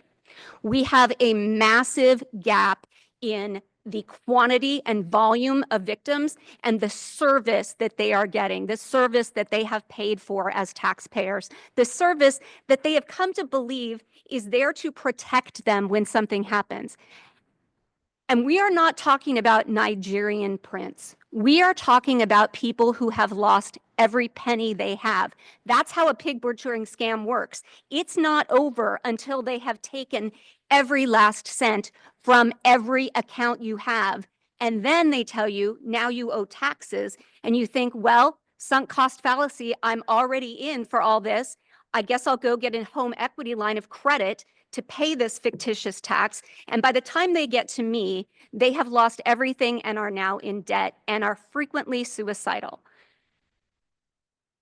We look to our federal partners for assistance in this. There is a wrongful belief system on the part of state and locals that they are incapable of doing this work. Absolutely not the case. The task force that I work with, the REACT task force, we are state funded. We are funded by the government who recognize that we need to bone up on our skills here. We need to provide bandwidth. We need to provide opportunity. And so in its wisdom, the legislature created 5 task forces in the state of California to do this work. The REACT task force, to my knowledge, is unless things have changed dramatically, is one of the few that is actually doing this work. And as a result, is shouldering much of the burden for a lot of the state. You will hear from some of my colleagues later today, and I will say that I have excellent colleagues who are also doing this work. But the fact of the matter is, if you are a victim in Los Angeles County, good luck to you. That is what's happening. So I want to talk to you a little bit about who we are up against, and we are up against Chinese organized crime. And I am not joking when I say that. I'm not being flippant. I am here to tell you that this is triad. This is if not state sponsored, it is certainly tacitly approved of by the state. And what we have is an all out, full on long con that is happening against the United States. It is happening in organized, developed, built scam centers that you cannot believe the size of and growing. I've been there on the ground. I've seen it. You've all walked around a college campus. Imagine if that entire college campus was walled and was controlled by Chinese crime bosses who have human trafficked in the labor to do this work. Let How me much interrupt work do you Commissioner do? Sidley. I'm sorry, but how much work do you do with other states? I mean, the United States is under attack, so it's not just California. Nope. And are there people, are there you in other states? I'll tell you what there is. So in React, our task force, we realized this was a major problem. We figured out how to trace this cryptocurrency and seize it. We figured out how to wrangle our way through existing California law to get a judge to sign an order to allow us to seize that crypto and get it back in the hands of the victims. Then we thought, okay, we've got a blueprint. Let's start teaching it. And so we found $500,000 belonging to a Dallas victim. We called up Dallas PD and said, Dallas PD, we've got a $500,000 case for you. They said, we don't do crypto. Certainly Orange County, California will be ready when we call them with a $250,000 opportunity. No. My best friend from law school leads part of that office. No, we don't do crypto. Okay. And so it became the job of the React task force to inspire and teach how this could be done. And so to do that, I started looking around the United States for who are my colleagues. And I found colleagues in Manhattan. Not surprising. I found a colleague in a suburb of Minneapolis who is just an absolute go-getter patrol officer who is like, not in my county are we going to have this and have people not be heard. I found a go-getter in the state of Idaho who is like, absolutely, I've got this in Boise. And what we did is we built a coalition. That coalition started with 85 members of local, state, federal, international law enforcement in 2022. And today we're up to 2025. Excuse me, in 2025, we're up to 2,400 members of this. We just admitted someone from India yesterday after we vetted him and made sure he was exactly who he said he was. But the point is, this is how it has to be done. We have to build a coalition. We have to have uniformity in how we're doing this. We have to lead with empathy and be there when these victims walk through the door and not make them feel as they did in Atlanta, Georgia, and said to this man, how stupid are you? And that man literally walked into the ocean 4 weeks later. This is what's happening in our country. And when we looked, and believe me, I've been looking for 3.5 years. I am not a quiet person, and I've been banging on the door of Department of Justice. I've presented to them. I've presented to the FBI and was told that we do not have the appetite for this right now. This is not our national priority. But when we have a crime that is up 40% this year from last year, what we don't have is we don't have an advocate like me. We don't have the money, and we are up against Goliath. And we are up against, when we get to the bottom of this whole thing, we're up against Chinese organized crime that is enabled by Meta and by Starlink. That's how this is working. You don't meet these people if you cannot get on our dating sites and our social media. We control that. And you can't get access to these people if you don't have Starlink on your roof. And that's where we need to squeeze. We can fund law enforcement. We can get them trained and taught, but we have nothing until we start putting pressure on the American enablers that are getting wealthy while Americans are killing themselves. Why don't you talk about this as a national security threat? I've got info on that too. Let me tell you exactly the national security threat we know about. Because there's money for that. So if this, I mean, the link is there. The link is there. 100%. So, the FBI, I used to work in domestic violence, and you could prosecute domestic violence if it went across state lines. And I'd call the FBI. You could prosecute it as a federal crime. Gotcha. And I'd call the FBI, not our priority, not our thing, and wouldn't touch it. Right. They're like, what would you rather us do? Go after international terrorists or this? That's what they would say to me. And I'm like, well, and so then you start talking about it in their world where their money is. Their money is in the national security. So as long as that connection is there, they're like, okay, great, then I can do it. So I think, when you're talking to the FBI, you need to go and talk to them where their money is, and in order to get their help. So I'm just saying, if it's the Chinese, it's the Russians, it's Starlink, and I won't get into the politics of who owns Starlink and so whether or not we're going to do it, but I think to get as part of another tool in the toolbox is to talk about how these crimes are draining the money of Americans. Therefore, you are actually weakening this country. So it is a direct link to our national security. We need the FBI to protect our citizens. And I think you'll get a more receptive ear from the feds once you've made that link for them, because you're in their money. You're in where their money is. Just Thank you for that. I do appreciate that. And I it's in my paperwork. There's definitely national security issues with the access that China now has in Cambodia, and the way that China is island by island in the Pacific Islands showing up and buying their way in with this money. I have Commissioner Byer. Thank you for your testimony. I'd like to focus a little bit on narrowing the everything bagel. I'm sorry, narrowing the everything bagel. Okay. Everything isn't a scam. The world isn't a scam. And what I worry about is that by having an expansive definition of what the problem is you're trying to solve, that it may discourage people from working together to get it done. So I guess this is a suggestion for you, or for even for Ken. What exactly is the number one priority? Some people seem to suggest that the number one priority is going after the social media companies or the connections. I'm not sure that's the right solution, but if the funding source is crypto, and crypto is effectively unregulated, is it possible to have a solution unless there's a federal decision to regulate crypto in an effective way? In the previous administration, there was a focus on crypto by the SEC that no longer exists. And in fact, crypto is being promoted by members of the executive branch. And what I'm wondering is whether we're focusing on the right issue. Do you have a view on that? Sure. I think we need to focus on where we could have some impact, I suppose. And when I look at this administration, I do pick and choose what I think will be appealing to them.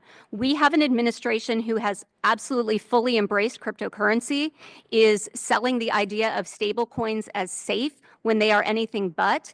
We are, and so that's a major problem. Do I think that I'm going to have a lot of traction showing up on the Hill and suggesting regulation for crypto? No. I think the most traction and the most actually palatable piece of this, which is we've got the fraud, we've got the human trafficking, we've got sextortion now proven to be coming out of this compound. But I think the most palatable to this administration is the China piece.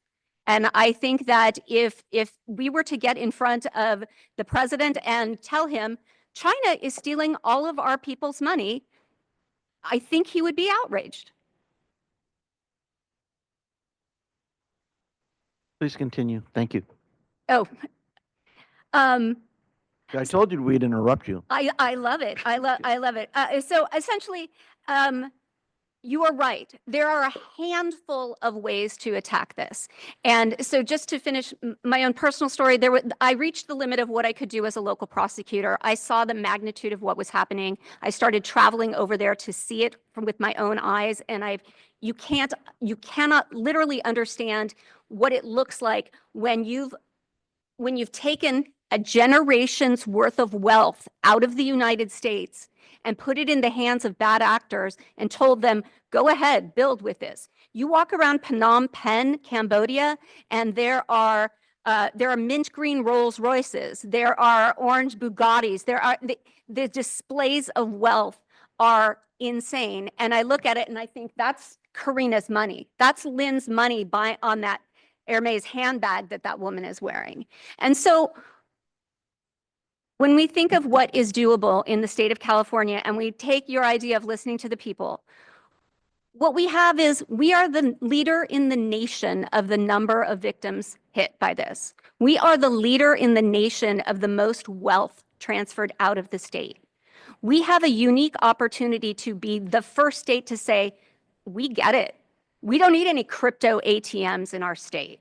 We don't need, we are going to start putting some sort of limitation on, if we can't stop Meta, can we limit them in some way? Let me give you a perfect example. And I know I'm over time, but I want to give you this last example.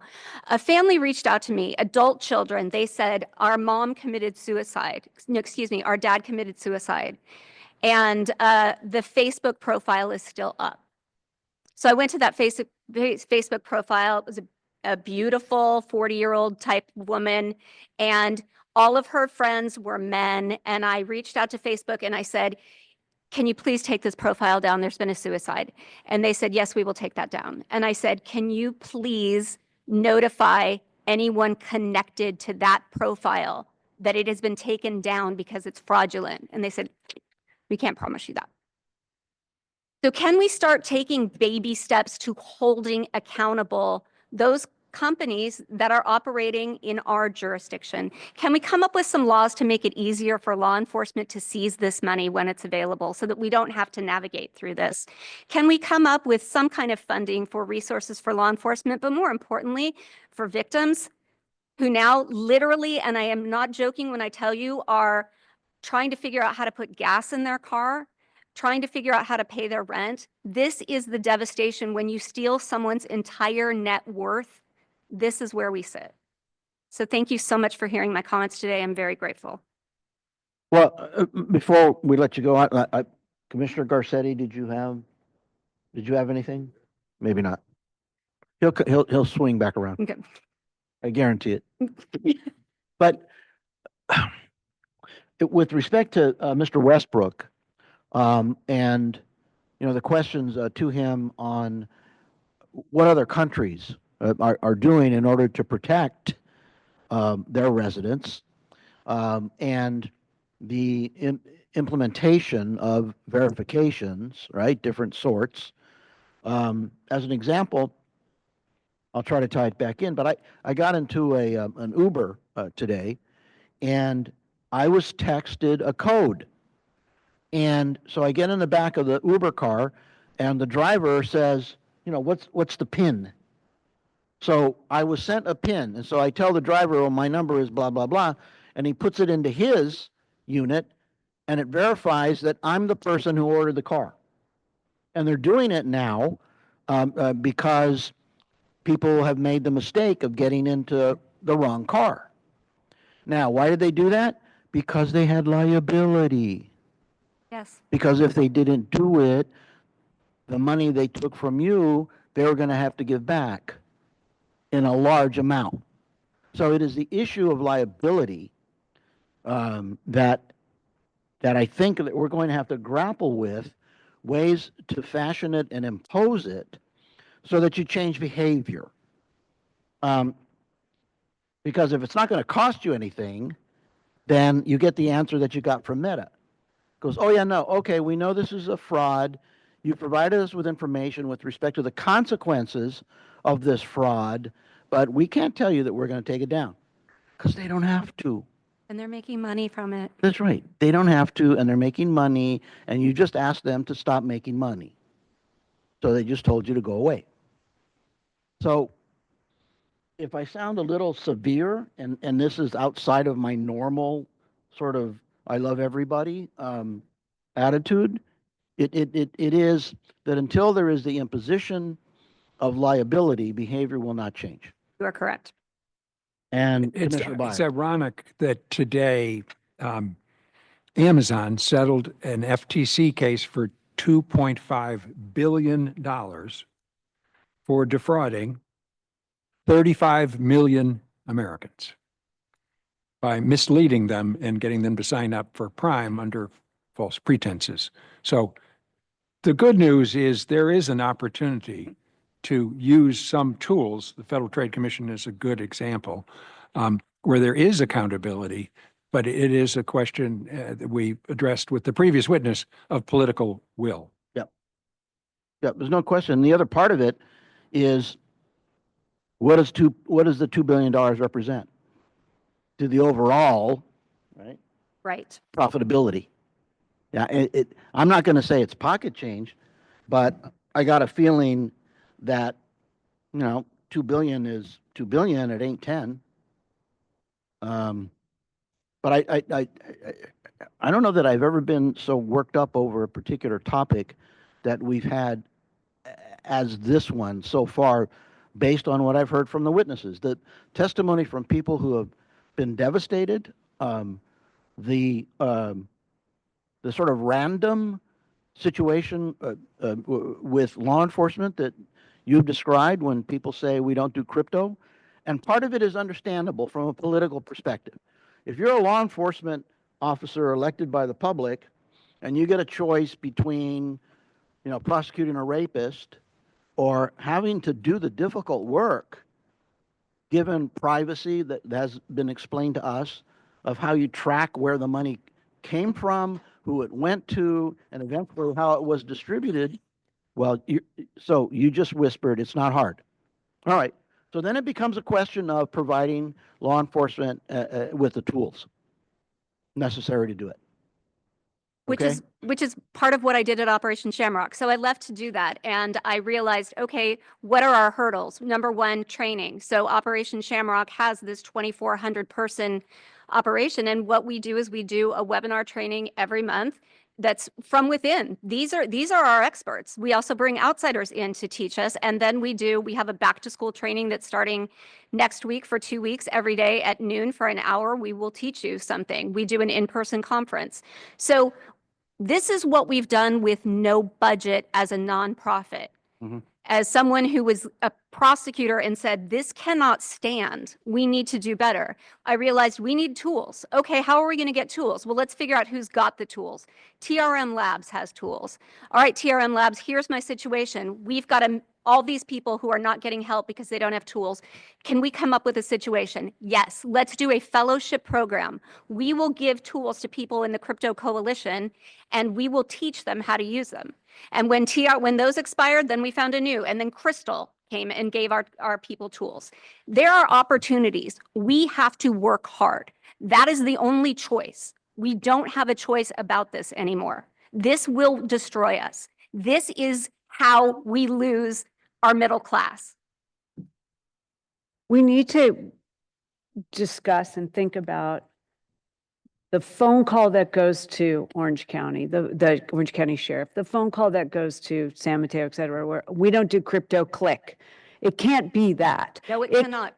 It can be, we don't do crypto, but this is who does, and this is who you need to call. That, I mean, I don't think it needs to be every law enforcement LAPD that does this. I'm okay with that. I'm not okay with the hanging up. We don't do it, click, you're on your own. We have to make that link that this is who does, and then you build that expertise. So we have 5 task forces to do exactly that. Let's fund analysts in each one of those task forces. But you're going to click instead of we have 5 task forces. Here are the numbers. Right. Here's who you need to call. Right. That is a huge problem, that we don't do it, click. That needs to change immediately. No, sorry. So let me ask you before we let you go, Commissioner Garcetti, please. Quick question for you. Have you ever gone to anyone in television or radio and asked them to do a series on this, of their victims in their areas, be it the LA Times, the Chronicle, the Bee? There's a radio station in Los Angeles that prides themselves on investigative series, KPCC. Okay. Doing it. I'd love to Joe go to Joe Rogan, Rogan. sure. I mean, all of these would seem to be, yes. So New York Times has done a series on this. The ProPublica has, but we haven't hit my cousin, right? And that's the question you keep asking, is how do we get to these people? So I started a podcast, and I have everybody on it that is in this world, but I'm limited on who's going to listen to my podcast. So how do we breach that? How do we get in front of KABC and get them talking about this in a way that isn't 60-year-old desperate woman with cats loses her money again and buys a bunch of gift cards, because that's not our crisis. Our crisis is China's coming for all of us. Beware. Be wary of any electronic communication you did not ask for. Well, we all have to think about how you can make entry into these groups. And I mean, Good Morning America, 60 Minutes, places like that.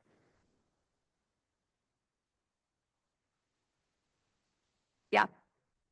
Yep. Agreed. Thank you so much. Well, I suppose you can make it part of their FCC licensing. Oh, excuse me. Did I say that out loud? So with respect to your presentation and the work that you've done, now have you been asked to testify before the Assembly of the Senate Banking Committees? I did testify before the Senate, oh gosh, which committee? Forgive me. I don't know. It was a year ago. That's Yeah. okay. It wasn't Senator Grayson? No. Okay. So that's also part of what I think as the outreach, because the information that we've been receiving just this morning alone, I think is extraordinary and revealing. And if we're looking to provide direction and recommendations to the legislature, which is our primary responsibility and audience, then what we should do and help recommend and facilitate that you make presentations before those bodies that have the responsibility to craft the legislation. Yeah. Okay. Thank you. Thank you. All right. Anything else in conclusion? No, I'm really grateful for your time. I'm really grateful that California is looking at this. I've been presenting about this for 3.5 years, and I show the stats on California, and I say, we love to win in California, but this is not the one we want to win, and nobody's even close. I think we're 2x New York, and then Texas is behind that, but Yep. It's not even close. Thank you very much Thank for you your so work. much. Thank you. Let me turn it over to the executive director at this point. So, Mr. Chairman, we can take a short break now, if you wish, before we hold the business meeting over lunch. Lunch has just been delivered and is set up behind you. For members of the public, during the break, there are restrooms. As you go out the hearing room, turn to your right. Commissioners, there are restrooms behind the dais down this ramp. And we'll resume with start the business meeting after a break of, I don't know how long you want to make it, Mr. Chairman, 10 minutes or something of that nature? Yeah, I'm looking at the proposed timing that we have here. We've got a break that we've set aside from 11:45 to 1:15. Correct. And we have witnesses scheduled to return at 1:15. Is that correct? All right. So I just think for the audience, so that you are aware, we're going to take a brief break now, 10 minutes. We'll come back and start the business meeting, do that, but then we will not reconvene the hearing until 1:15. However, just to note, the business meeting is open to the public, and so if anyone wishes to attend the business meeting, you can certainly do so. And for those who are online who may wish to make public comment about the business meeting items on the agenda, there will be a public comment at the start of the business meeting, which will occur after about a 10-minute break. All right. Thank you. Yeah. Let's take a 10-minute break, folks.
Well, hello, ladies and gentlemen. Please excuse us while we eat at the dais and conduct our business meeting. We just find that's the more efficient use of our time while we're having the meeting. So this is the Little Hoover Commission business meeting for Thursday, September 25th, 2025. Let me turn this over to Executive Director Ethan Rarick.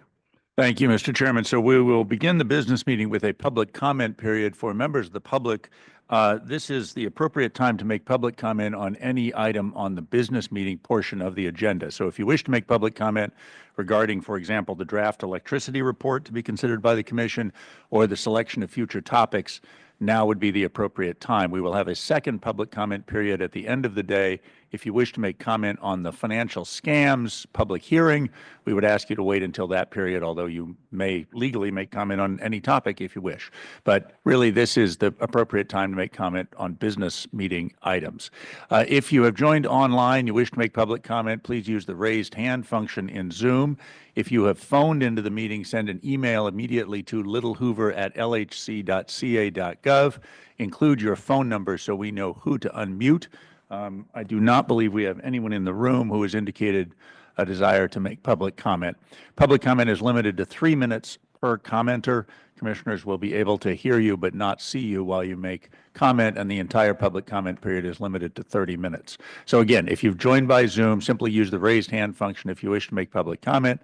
Otherwise, send an email to littlehoover@lhc.ca.gov, and please limit your remarks to 3 minutes. So again, I think we have no one in the room wishing to make public comment.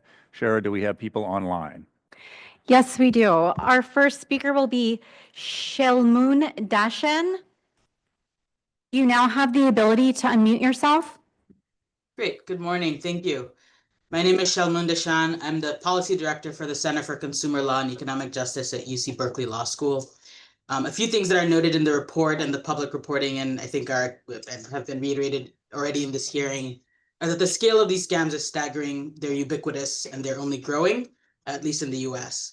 The scale of the harms, the second, that we know is the tip of the iceberg, because most victims are too overwhelmed or embarrassed, or they don't believe that there is help, and so they don't report their scams. And third, we do know that perpetrators are highly organized, they're extremely creative, they are amoral, and they're notorious for being adept at working around any barriers erected to stop them. Senator Grayson and the experts who spoke are exactly right. Prevention is really the only proven strategy that can bend the curve. The UK has done it, Australia has done it, we can do it, but will we? As I think our brave witnesses, as well as Ms. West's testimony demonstrated conclusively, individual people and even individual institutions are no match for highly trained fraudsters who can anticipate their every move that their targets are going to make to try to protect themselves. They can seduce, persuade, reassure, threaten them into submission. Even, the very intelligent, very accomplished people, with the advice of accountants and other trusted advisors, are simply no match for the extremely sophisticated fear and urgency tactics, or tactics that prey on and exploit people's hopes and dreams, kind of override their better judgment. I also want to echo and underscore Senator Grayson's and the experts' testimony comments that solutions must address siloing and must address every critical part of the chain that scammers exploit. If you limit new requirements to only some of the implicated industries, then you're going to impose cost and hassle on the industry, only for scammers to shift their attention to other industries that are exempted. So we could end up with the worst of all worlds, where we impose new burdens and costs, but don't get much benefit because we closed the door but left the windows open. I also want to quickly address Commissioner Byer's cryptocurrency question. So far, attempts in Congress to tie the hands of states to regulate cryptocurrency have not become law. So California absolutely has the authority to protect its citizens from scams that involve crypto, at least for now. I've just sort of been thinking about this as sort of an analogy of if you were trying to build a house in Florida, water is trying to get into your house from every angle, and you can't just expect that, patching the roof is enough. You have to, make sure that your siding is in order, your windows, your foundation, your gutters, the seal. You have to make sure that your drainage is moving water away from the house, and that if water does get in, you have a sump pump to get it out. And I hope that we kind of take a similar approach here in California that is complete. I'm very delighted that the commission is so engaged on the issue and is hearing out the really the devastation that the victims face, and the kind of complete helplessness in just like the way that the law enforcement has not prioritized this. And we urge legislators and staff to propose and fight for reforms that we know will be effective and to resist weak bills that are not reasonably calculated to stop the devastating losses that we've heard about today. Thank you. Thank you. Our next speaker will be KW Koss. You now have the ability to unmute yourself. Thank you. Yes, Kent Kaus on behalf of San Diego Gas and Electric Company. Just wanted to thank you for the report that you are going to be discussing later, and also thank you individually commissioners for your level of engagement in all of the forums that you've had leading up to this point. We've been working on this affordability question for over a decade, trying to take some real actions. And we sent a letter to the commission this morning. I won't go through the details in respect of your time, but just wanted to call in and thank you for your engagement, your efforts on this report. We agree with most all of it, but really the benefit is bringing greater attention to this. There's been several reports by various government entities issued, and I know for us, we will be taking this report to members of the legislature and really pushing once again when they return in January for real actions to be taken on affordability. So thank you once again. Thank you. Our next speaker will be Julie. You now have the ability to unmute yourself. Good morning, good afternoon. I want to, this is only my second time that I've sat in on a commission hearing, and I'm just really so grateful for the Little Hoover Commission, for the topics that you take on. I have a proposal, we have a proposal in front of you regarding the community care licensing and elder facilities, but I did sit in on the beginning of this hearing, and I want to let you know that I'm a semi-retired Navy nurse. I stumbled upon an elderly woman in her late 70s and her son who was trying to help her. She was rendered homeless after a scam. She was, from Japan originally. She was married to a veteran who had passed away, and her son was, independent, but had stayed in touch enough to discover that his mother had taken out a loan through some type of scam, and he was not able to help her recoup from it. So I came across them because they were in a local shelter, and she had a few beloved birds, and they were just looking for a way for her to be able to stay with her birds and rebuild. I was able to help them and eventually help her get into housing that allowed her to have birds a few months down the road. But this was several years ago, but this is such an issue. It's especially an issue for our elderly, but clearly it can affect anyone of any age. I would say in our assisted living and senior living facilities, the bright side is we may have a captive audience for helping to educate and create some protections for them. And I just want to thank you again for your work. Thank you.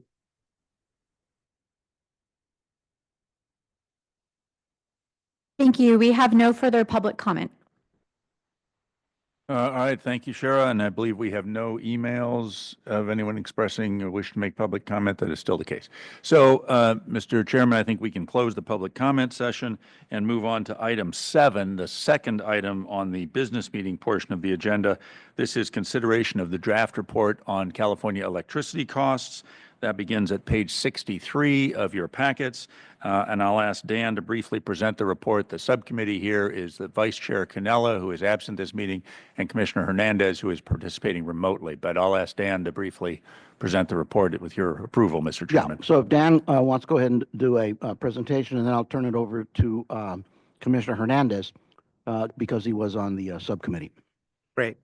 Well, good morning, commissioners. The Little Hoover Commission has a long history of studying topics relating to energy, the environment, and affordability. This report on the high cost of electricity in California brings all three of these themes together. Californians pay more for electricity than almost any other state in the country.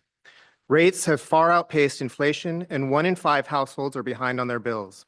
Affordability is now the top policy concern in the state, and a recent poll has shown that residents are no longer willing to pay more for clean energy. This puts California's nation-leading environmental goals at risk. Policymakers are paying attention. In fall of 2024, Governor Newsom issued an executive order directing agencies to find ways to lower costs for customers, and lawmakers are proposing increasing numbers of electricity-related bills.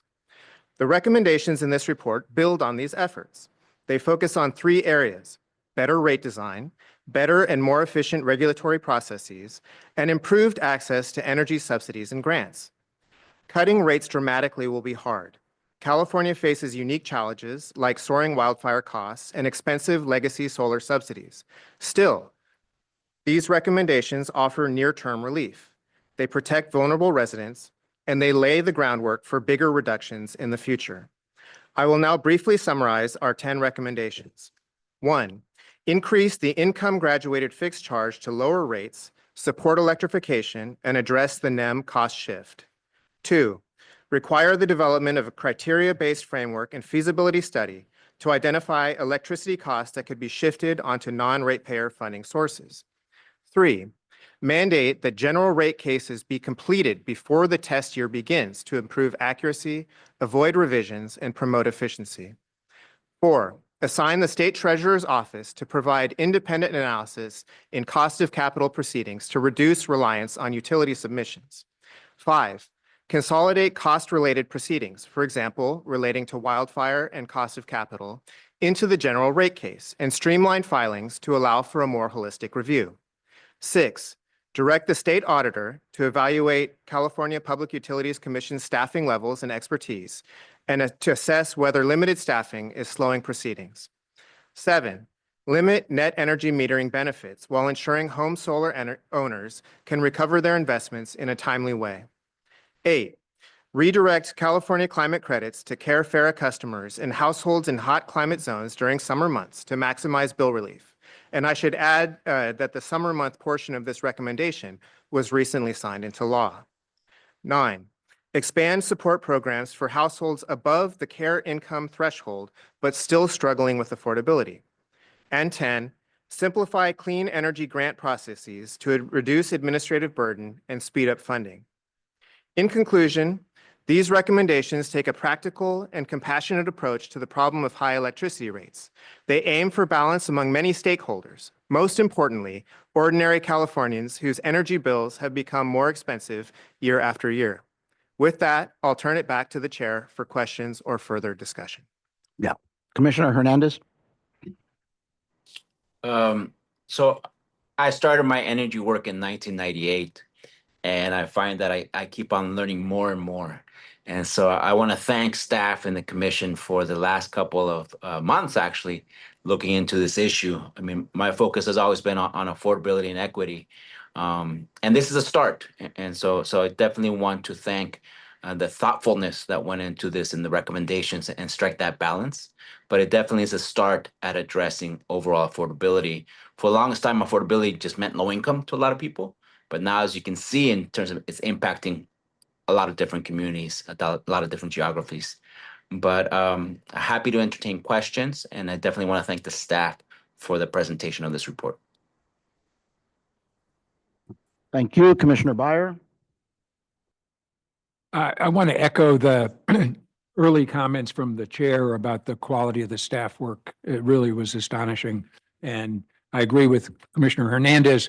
Every time I pick up new material from the staff, I learn an immense amount. So I start from a position of little information, but some questions.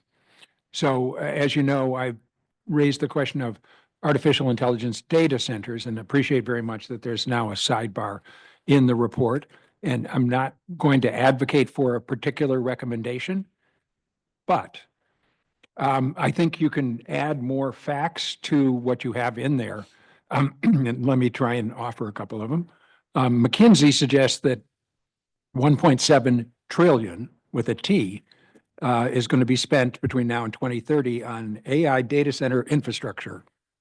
That's a lot of money. In the month of June of this year, it was $40 billion.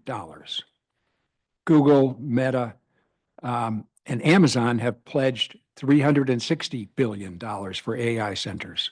So it's clearly a thing, but it has a dramatic effect on not just the industrial capability or the technological capability of the country.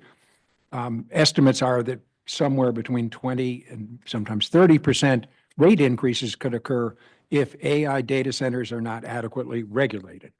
And so I think members of the legislature have attempted to deal with that. Senator Padilla had a bill in urging people to have a separate rate structure that got amended to a study. The Public Utility Commission in their July proceeding in a way tried to deal with it for PG&E by providing an interesting business model where PG&E pays and then they get essentially a rebate over the course of the rate proceeding. But no one has really comprehensively looked at this question. And I think it would be a shame if we didn't comment more holistically about the question that I think we should be posing. So here are my 5 questions. What are the costs of data centers for consumers in 2030? In other words, how big is the breadbox? What's the effect of data centers on electricity rates? What are the risks from stranded assets or relocation of artificial intelligence centers? What implications for water use do artificial intelligence data centers have? And what are the pros and cons of separate rate proceedings for what I'll call hyperscalers? That is the people who are building the largest ones. So those 5 questions are not to be answered in the report. And so I'm not looking for a recommendation other than something that recognizes the magnitude of the issue, because I think the legislature is going to come back next year. And if they look at our report on electricity and we haven't mentioned it more holistically, I think we're unlikely to be asked to do perhaps the follow-up work on AI data centers sometime in the future. Commissioner Sidley.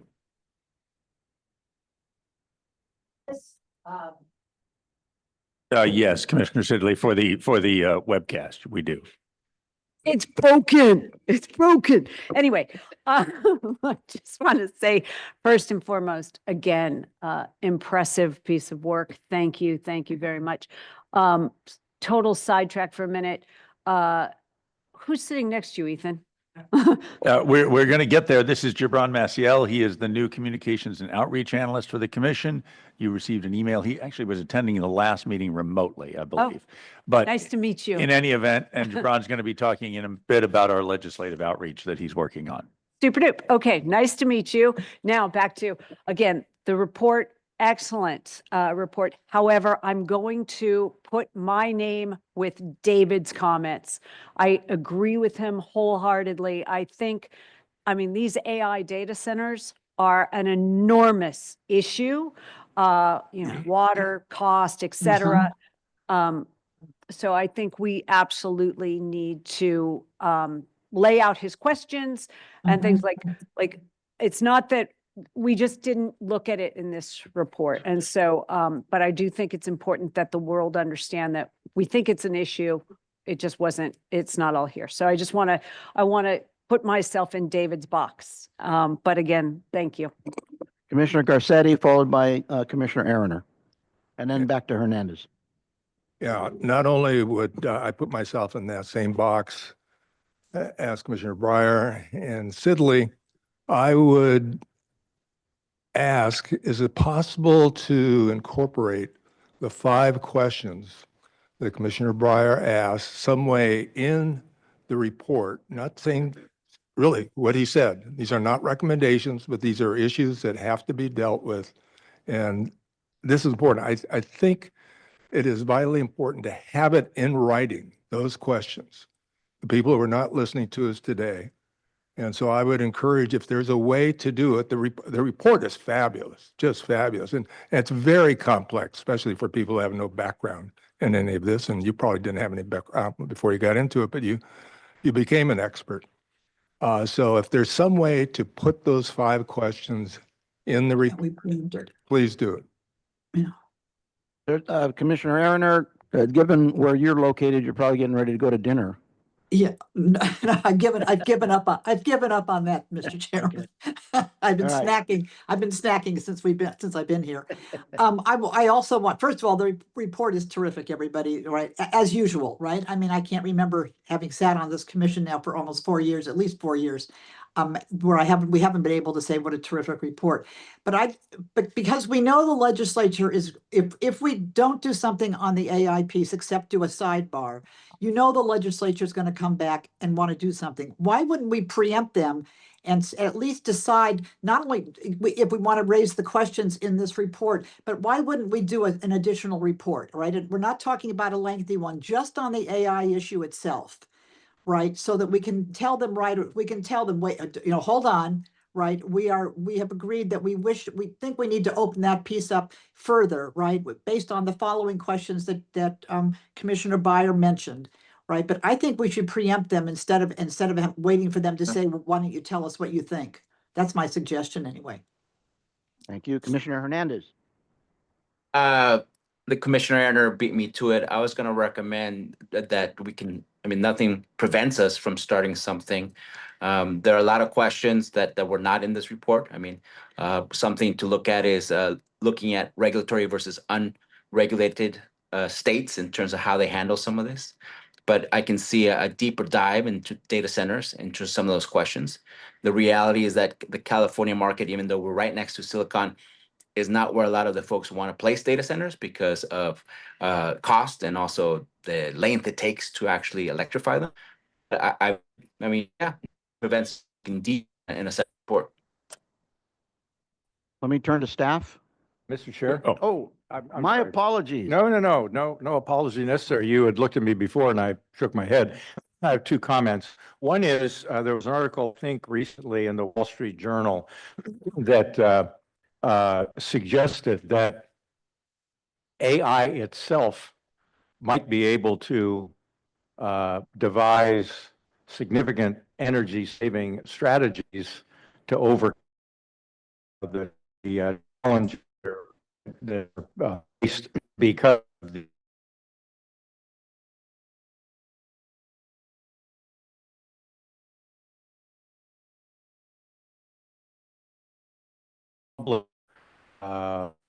awareness of the impact of reducing greenhouse gas emissions on generally affordability. And I think you suggested that the public might be developing concerns about that. And this is a real issue. And it was unfortunately heightened by the recent testimony of the outgoing chair of the Air Resources Board when in an assembly committee meeting asked whether or not the board took into account affordability impacts of their regulatory measures, and she said none. Now, that was rather impolitic on her part, but it was accurate. The Air Resources Board by AB 32 is charged with reducing greenhouse gas emissions, and they've done a great job at that. But what is not popularly understood is that they're not tasked with affecting climate change. And the fact of the matter is, by ourselves, we have absolutely no impact on the greenhouse gas concentration in the atmosphere. Now, by that, I'm not suggesting that we shouldn't be doing things to reduce greenhouse gas emissions, but in order to gain confidence of the public, we should be assessing the cost impact as well as the operational impact, particularly with regard to vehicle mandates that are coming up that technology doesn't exist to comply with. And there is absolutely no flexibility shown in that. That's just one example. In order to, if we want to have confidence in those strategies, I think we need to be realistic as to how it's impacting costs. And that's not just utilities, it's gasoline and other areas of the economy too. So you raised a good point that has broader impacts than just utility costs. Now to staff. At one point, Commissioner Hernandez had his hand raised, I believe, Oh, Mr. I'm Chairman. sorry. I don't Yeah. know if he now wants to get in or not. No. Okay. So, Mr. Chairman, with regard to the data centers issue, I think there are a couple of different options that the commission could take. One is to expand the sidebar that exists in the current report to include Commissioner Byers' questions and a fuller discussion of the question. And then the report could be either brought back to the October meeting of the commission for approval, or what the commission sometimes is request staff is that are to be approved by the subcommittee, allowing us to release more quickly.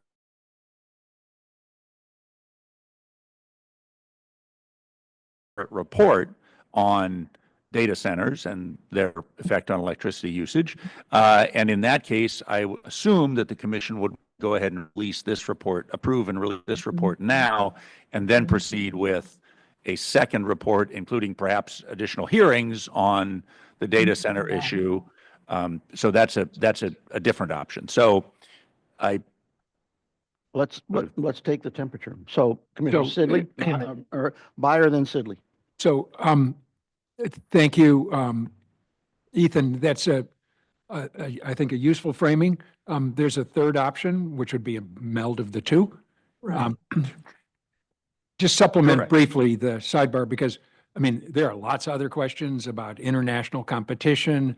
The sidebar already notes the difference between data centers that are in territories with municipal utilities who have lower rates versus PG&E seeking a different rate in an investor-owned utility. There are problems of competition with other states who have lower environmental requirements, or there are just a whole series of things. I don't propose that we pose all the questions, but if we added some, I think it would be a good appetizer for having a second study. And we have an opportunity to do that later in this business meeting when we take up new topics. So I rather than voting on it as a study, maybe we should put it into the category of new studies and just agree on the edited sidebar. And personally, I'm completely comfortable with the subcommittee working with staff on the details. Commissioner Sidley. So again, we think alike. I was just gonna say, make sure that it's a robust sidebar. And dependent upon how we proceed for what our next study is, if we vote that we're going to look at the AI data centers, we also say, and the next study, or a soon to be, and we put that in the report as well. And so we just give everybody more information that it's another topic that we want to look at. So I'm where David is. I think we should point it out, though, in this, that we know there are many, many more issues here. So that people understand that we see that there's issues here, and then I would do it that way. Hernandez had his hand up, and then followed by Aaroner. Just no, if we are going to look at a deeper dive of AI and data centers, that in terms of one of the recommendations should be how a regulated market and an increase in data centers can lower the bills for everyone. Because I know we're approaching it from kind of the sensationalized, oh no, it's going to do all this, but mathematically done right, it will lower the bills. Commissioner Aaroner. I can't comment on that one. I'm with Commissioner Byer and Commissioner Sidley. I'd like to just, enhance the bar, right, the sidebar. And then if during the business meeting, we decide that this is going to be the next study, then we would note that, right, and move on. All right. To agree with Commissioner Hernandez, I asked this question about AI inefficiency, and AI helpfully answered the question by saying, on the one hand, on the other hand, and that point is referenced in the sidebar today. So even expanding that point with the pros and cons, and also noting that members of the legislature have approached this question on load shifting generally to reduce costs. So I think it's an opportunity to sort of open the aperture a little bit in a way that you suggest. Okay, so I think what I'm hearing is staff is to take some of the comments and questions that have been articulated here. They will expand the sidebar. My suggestion is that we trust the subcommittee to review the changes to the sidebar to be incorporated in the report, but that we go ahead and vote to accept the report today, understanding that the sidebar is going to be expanded. Is that acceptable? So Okay. moved, so moved. There you go. There's a motion and a second.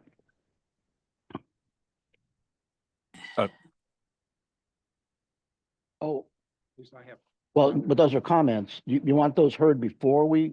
No, we're not voting on the report, we're voting. No, we're voting on the report. Oh, okay. Yeah. The question about the report. All right, so he's withdrawn his second. Thank you. So my question is hyper technical, and I just, so let me go to page 73, second paragraph. It says, according to California law, and specifically the doctrine of inverse condemnation, the utility can be sued for damages if its equipment causes a wildfire, even if the utility was not negligent, say, in maintaining or upgrading its equipment. And so I went back and looked at what the public advocate said, and I'm going to quote them. California's strict liability makes utilities responsible for wildfire damage, even when they operated prudently. Under this standard, utilities and their customers must cover the cost of damage, even if the wildfire was not negligent, without negligence. This imbalance drives up costs and must be reexamined. I'm assuming that's all you're talking about is in footnote 22, that in the context of examining who bears responsibility for wildfires, that question should be examined, not that we're taking a position on the wisdom of a particular approach. That is correct. Okay, the reason I'm asking that is there's a California Supreme Court case, the Oroville case, that suggests a change in that doctrine, doesn't apply to utilities. And when the legislature attempted to change the standard, it was hugely controversial.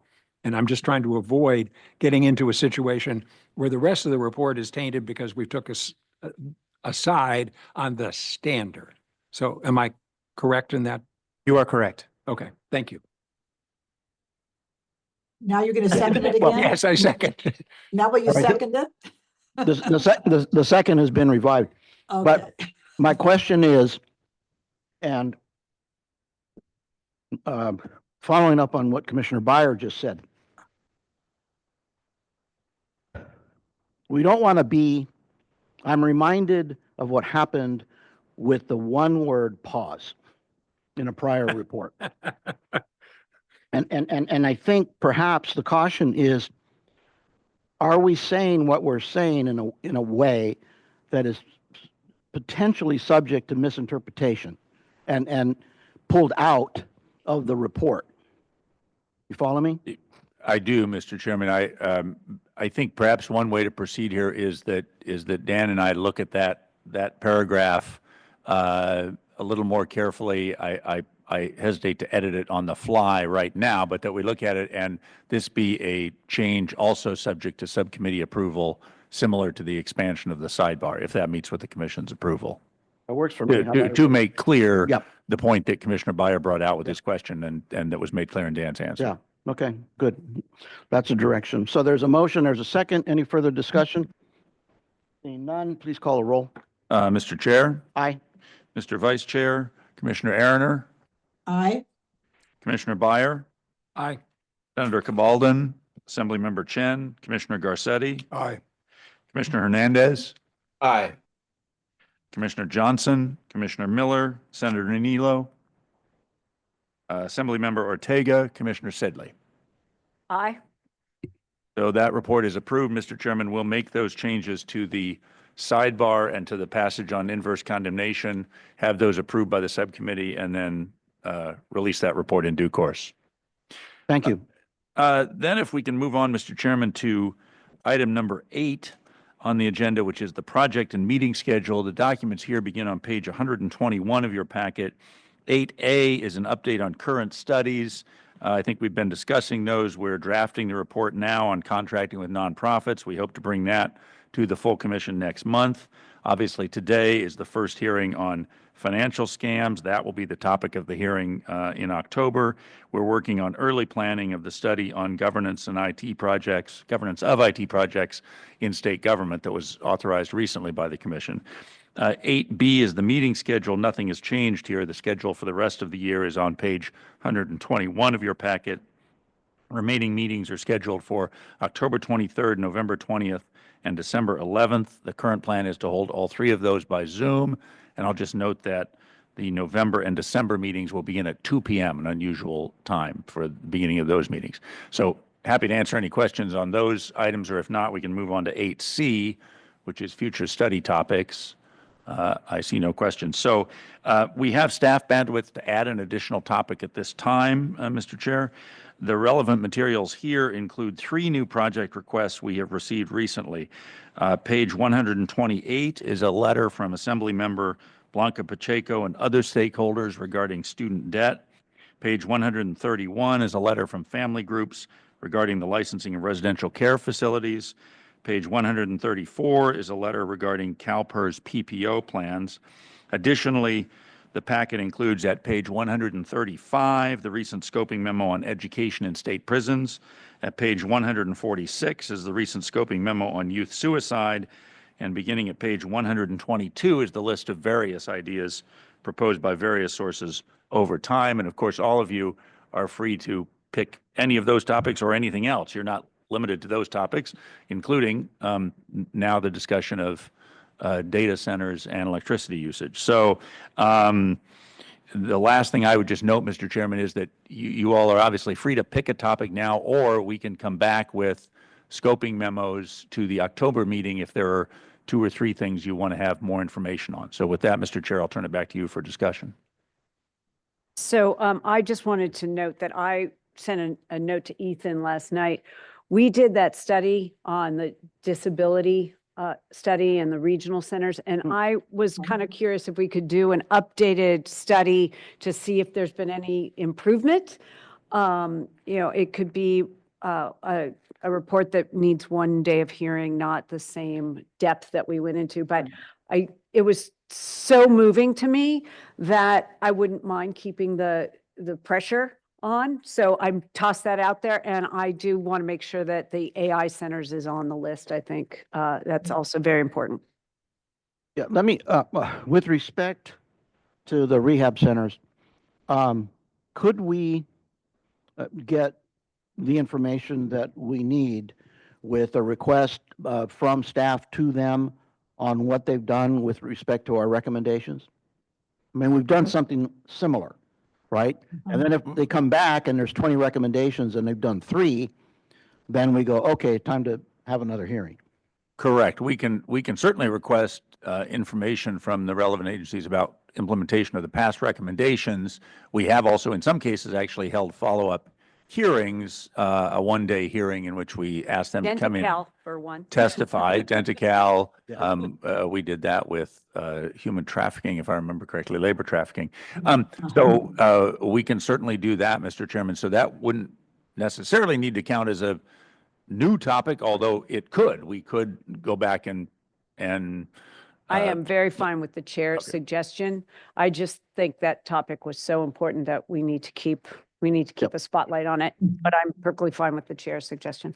Well, thank you. I mean, I raise it that way because it seems to me, based on what I've heard the commissioners talk about, as it relates to affordability and energy, if we don't start work on the data centers right away, we're not going to get to that until the middle of next year.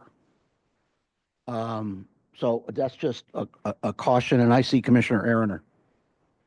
I'm concerned also about the timing. I really would like to see the follow-up on AI as soon as possible, because I think that it is such a hot topic at this point, right? And the legislature needs as much guidance as possible. On the issue regarding regional centers and the Department of Developmental Services, I hear you, Jana, I really do. Having been one of the co-chair, of the subcommittee.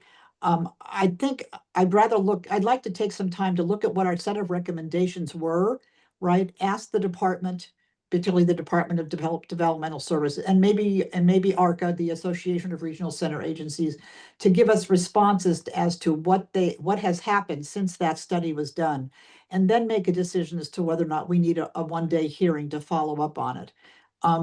There's this topic, this issue of intellectual disabilities is making headlines, as everybody knows, I think, in regards to the ideas around autism and how autism is what's causing autism and all of that.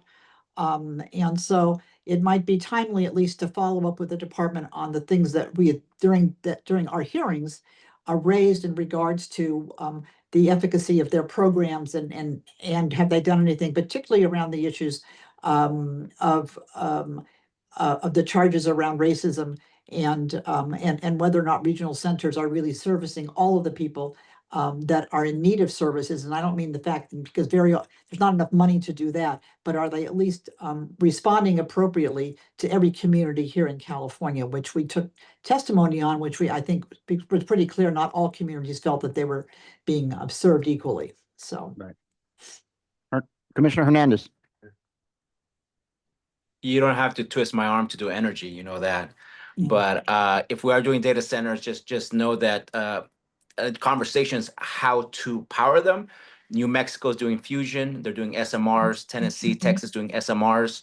So there's different ideas there as well. And so with the new technology in terms of generating power, it could be tied to that discussion as well. All right, thank you. Any other direction from commissioners with respect to the next project?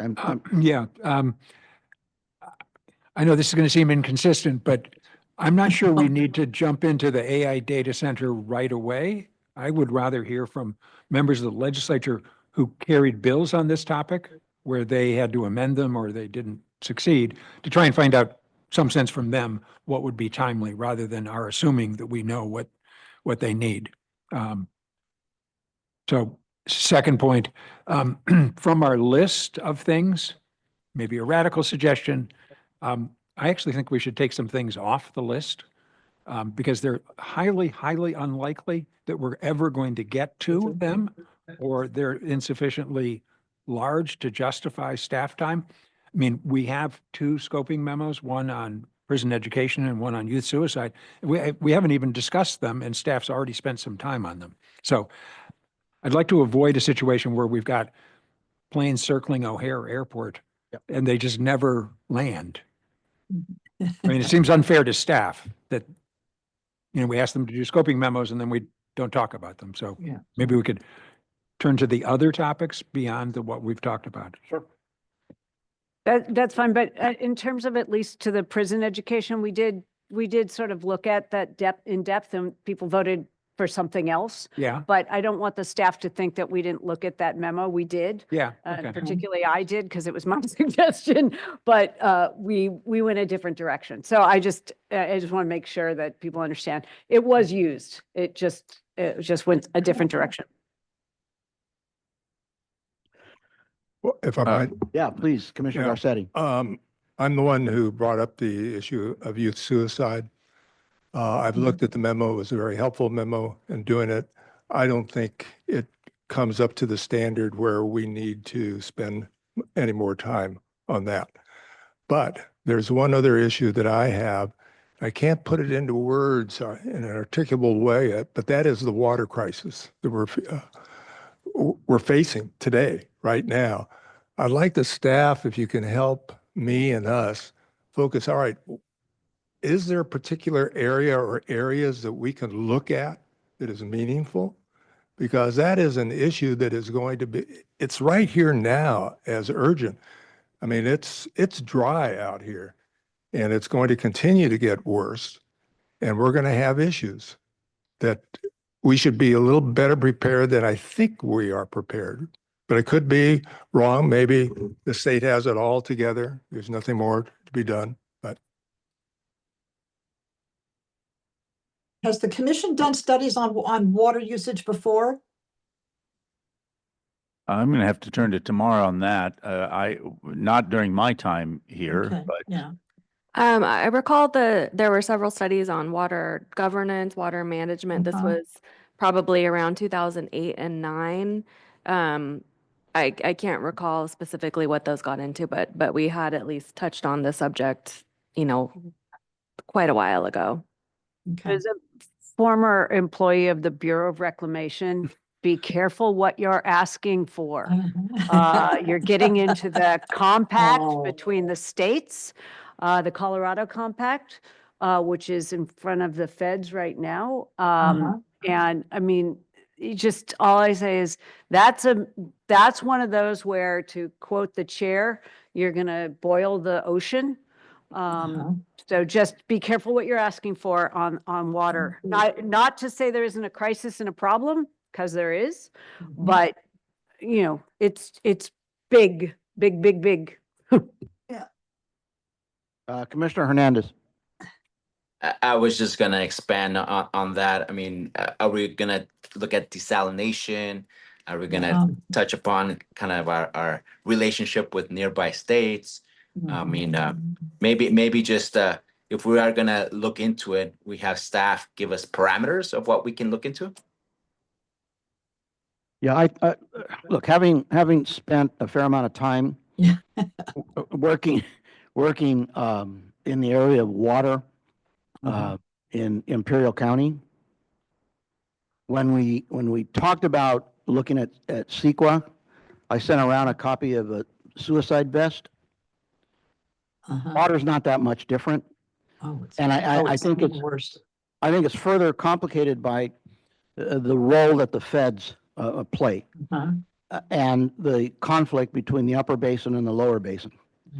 And so I understand what Commissioner Garcetti is saying with respect to water management, but I don't know that's a subject that the commission can really contribute much because so many pieces of it are nothing that we can make anybody do, even in terms of recommendations. Hernandez?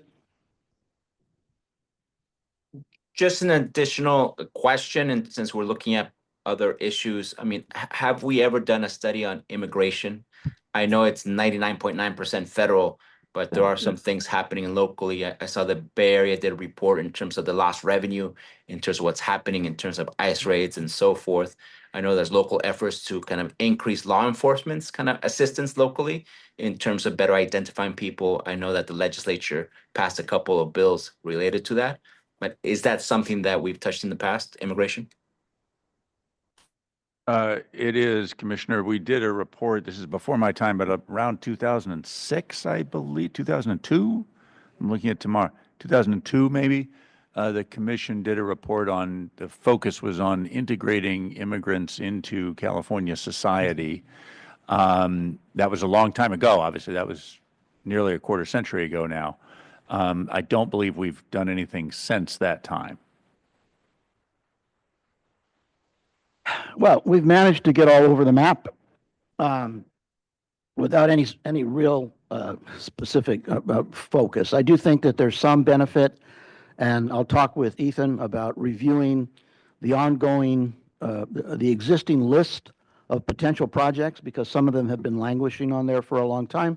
And I think what Commissioner Buyer is saying is that, look, they've been here so long, we might as well start to cull through the list.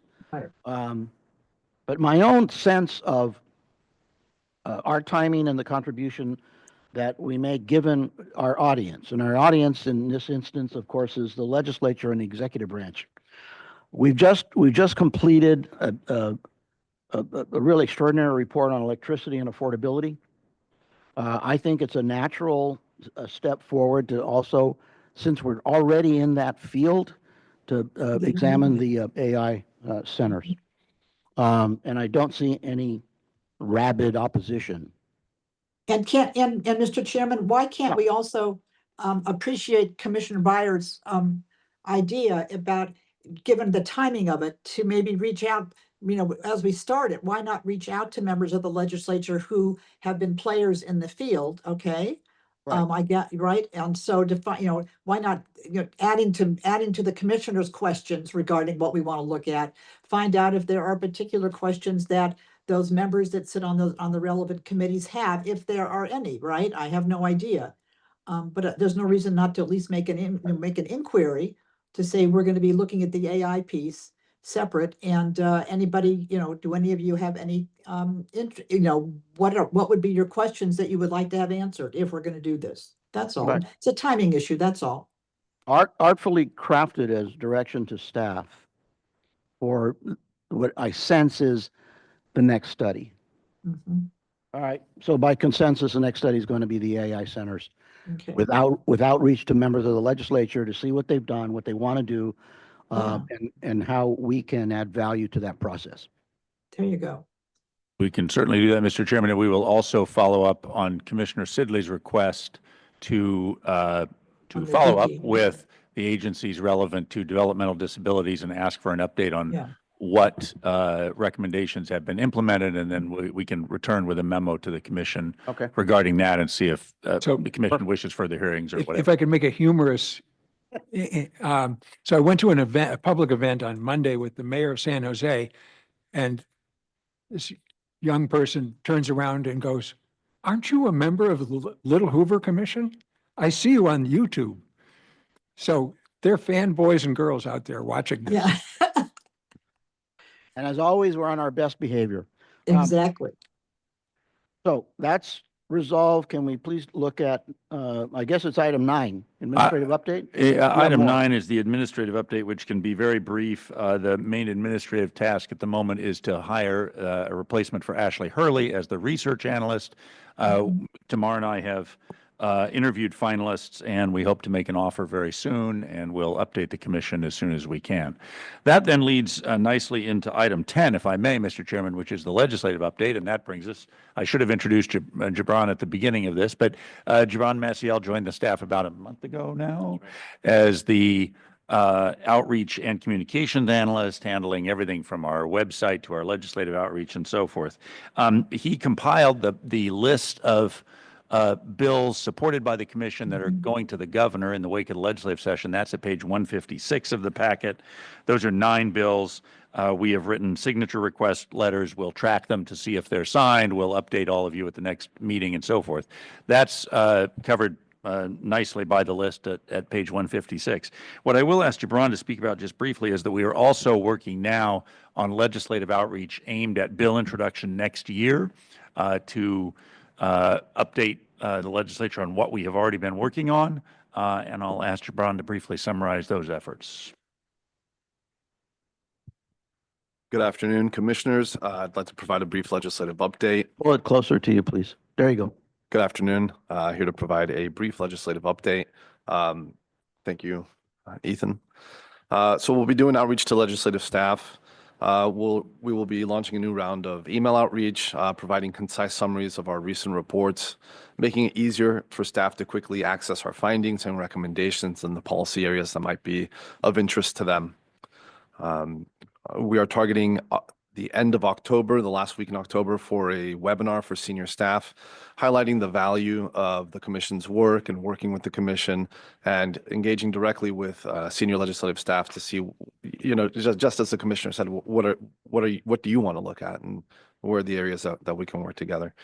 These will give staff greater insight into how we develop recommendations and how our reports can support their work. Finally, targeted meetings with legislative offices, exactly what the commissioner just mentioned now, for example, on AI or other issues. Who has questions about what? Where can the commission investigate issues that are important to the legislature and bring the expertise of our staff to bear? And this process, and how can that work with the legislature? So together, we believe these efforts will strengthen the commission's presence in the Capitol. Thank you. And, go ahead. Sorry. I would like to make a suggestion that on SB 470, we speak to the senator about including the Brown Act. I sit on a board that is still covered by the Brown Act, and we are not allowed to do Zoom meetings without posting our exact location, which would be my house, often, things like that. And so the efficiency that we've gained from Zoom, where we could do Bagley Keene, we cannot do that in the Brown Act. So to the extent that we could raise that, I think it'd be great. We can do that, Senator. We have worked with Senator Laird's office on the Bagley Keene bills fairly closely, and so I can talk to him about that. There you go. And so, Mr. Chairman, I think we will, with all the efforts that Gibran has mentioned, will result in potentially greater bill introduction in January to implement past recommendations, and as he mentioned, feedback from the legislature regarding potential future topics and how we can work in ways that are more productive for the legislature and helpful to the legislature. With Let that, me add something. Yes. We shouldn't take for granted the sort of progress that we have made. I still, I remember there were questions raised historically about, what would happen with the commission reports and the recommendations. And quite frankly, it wasn't that long ago that the reports went out, they had recommendations, and they were just completely forgotten. Exactly. Because they were not promoted in the way that this commission over the most recent years has been I don't want to say aggressive, just been assertive in ensuring that members of the legislature and the executive branch know what we're doing, how we're doing, and how we do it. I think especially, I think given how toxic some of the political discourse is, the fact that the Little Hoover Commission is a bipartisan, nonpartisan body that comes up with practical recommendations that is embraced by the legislature and then turned into law is a significant accomplishment. These bills matter. It makes a difference. And congratulations to commissioners for their participation and dedication to this. thank you, Mr. Chairman. We will continue to try to be assertive. And with that, Mr. Chairman, we've completed the business meeting portion of the agenda. We have moved up. We've been in touch with the San Diego County DA's office. The first witnesses out of the gate after lunch. They are now able to testify beginning at 1 o'clock rather than 1:15. So if the commission wishes, we can shorten a second break right now and come back at 1 o'clock if you wish. And then we hope the last panel of witnesses can move up as well. We're in communication with them and trying to we might be able to finish up a little sooner. So it's up to you, Mr. Chairman. If you want, we can come back in 13 minutes at 1 o'clock and proceed. Yeah, so this is a good example of why people should be watching the business meetings. So, in that the witnesses have been able to be moved to 1 o'clock, I think it's in everybody's interest to take a break now and reconvene at 1 o'clock. Thank you. Thank you, Commissioner Hernandez. What time is it where you are? It is just 1 hour ahead. I'm in El Salvador. Oh, okay. Well, it's too bad you're not in Paris where it's 9:48 p.m. Exactly. Let's be clear here. It's a little warmer over here, though. It's only like it's in the 50s today, everybody. It's really getting cold. Yeah. Well, you look terrific. So good to see. So good to see both of you. Thank you. Yeah. No. Thank Isn't you. it wonderful? Isn't it wonderful what technology allows us to do now? Doesn't really matter absolutely. where we are in the Absolutely. world. Yeah. And with the new AI centers, you're soon going to be able to transport yourself from one place to another. Oh. Well, we'll see about that one. Right. Or pretend I'm in one place when I'm not there, right? Whatever. Okay. Okay. We'll see you.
Well, welcome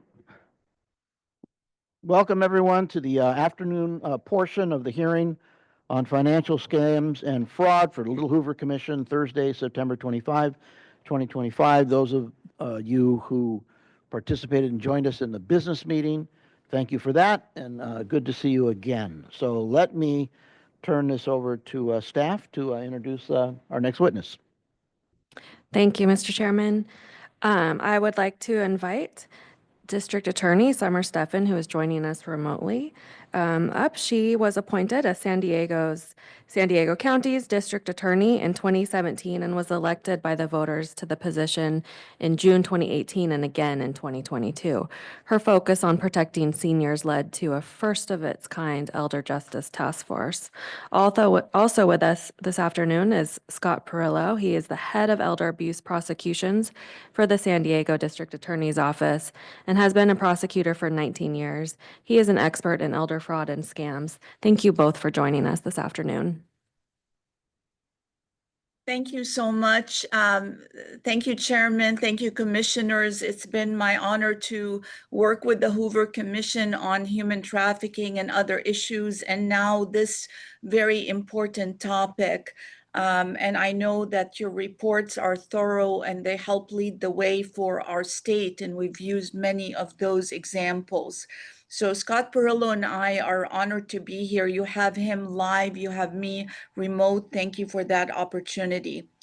I want to talk about the topic that you are concerned with today, and I want to make sure I start with the premise that oftentimes when agencies, government included, look at issues of scams and fraud, it's viewed from a very economic point of view. For our office, interfacing with crime victims who have lost their savings, have lost the ability to put food on the table, have the most vulnerable victims, especially our seniors that are at the highest target for scammers and fraudsters, it is more than an economic issue. It is a human dignity issue, and it is an issue where our victims suffer greatly, and for some of them have even contemplated ending their life once they realize that they may be a burden on their family and not able to provide in the same way. Or cover themselves in the same way. So what we did about it, we started to in context, San Diego County is the second largest county in the state, the fifth largest in the nation. So what happens in San Diego represents a lot of what happens around our state. We led the way to form an Elder Justice Task Force. We did it to focus specifically on scams. We've had an elder abuse unit for many, many years. When we did that, which we believe this is a model for our state, we were able to actually track the numbers, the data points, to see connections, and to be able to fight this battle in a smarter, more strategic way.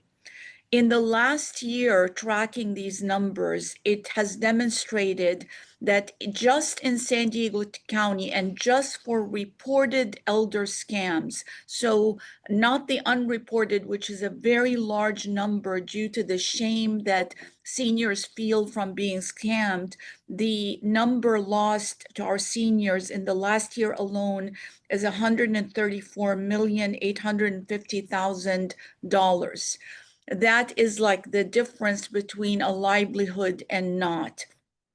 We've encountered in the last 5 years since we've had our Elder Justice Task Force, which has the FBI, it has different law enforcement, it has our APS, our Adult Protective Services, who are a very important element of our task force, prosecutors, federal, and our own prosecutor, Scott Perillo, investigators.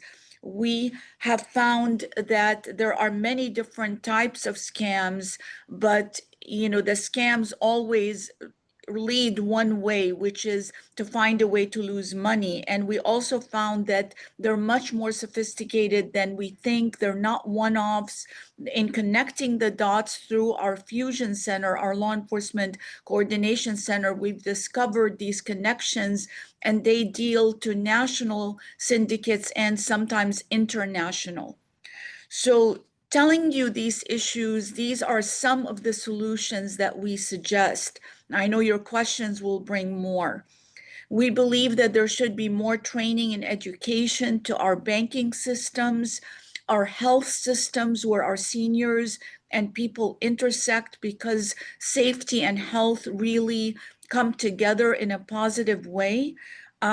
We also believe that we should get more help, since a lot of the scams go by way of the social media and your computers and all of that. We should have more algorithms and help to catch these scams and have an alert that pops up that says, this may be a scam, call this number to find out if it is, which we think would be super helpful.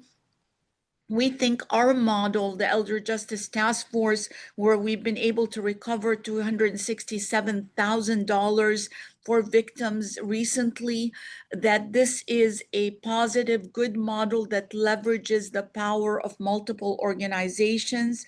And we believe that there should be a large public awareness campaign that educates the public about the scams, how they are operated, what to look for in terms of red flags. I look forward to your questions, and I turn it over to Scott Perillo, our lead prosecutor for elder crimes. Thank you and welcome.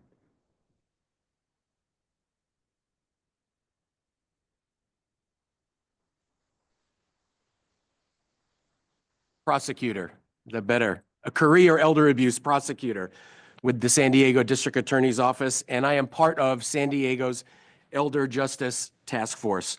Fraud impacts all of us. There's no question about that. However, elder victims, they cannot recover financially or psychologically like younger victims. The impact on our elder victims is greater, which is why at the outset of our initiative, we focused on the elder fraud issue. We also learned early on, if you're building a task force, going to local agencies, making an ask for new initiatives for elder fraud is more effective than going to them and just talking about fraud generally. But what we have learned in our investigations is that if you attack elder fraud, you are attacking all fraud, because it is the same networks that are attacking us of all ages. California should be leading this fight, and we are poised to do so. But we first must acknowledge that under the status quo, there's no question we're losing this fight. Despite all of the programming and efforts, both privately and publicly, we've been unable to bend the curve. As Summer just told you, that shocking number in San Diego of 130 million, the scariest part of that number is that a year ago, it was 100 million a year. So we are going up 30%, which mirrors the FBI and FTC reporting year to year. Year-to-year increases will not end until we fully invest into an integrated statewide strategy to stop it. And it's incredible for myself and all the advocates in the audience to hear the questions being asked, and it feels like we are headed in that direction. We must also concede as prosecutors that we're not going to arrest or prosecute our way out of this problem. We understand that. We also can't educate our way out of this problem. I'm also a colleague of Ken Westbrook's and fully subscribe that the only way we're going to bend the curve is if law enforcement is one piece of a whole of California or whole of society approach to stopping this problem. Scott, are the feds in your coalition? The Yes. FBI, they're there? Yes. And have you seen of late, I mean, there are reports indicating that the FBI is turning some of their agents out to do different kind of work, less cyber work, more on the ground, maybe immigration work. Are you seeing fewer agents dedicated towards your task force right now? In San Diego, know. We're so fortunate because we have this incredible law enforcement community in San Diego, this incredible collaboration, and everyone has made a commitment to this task force.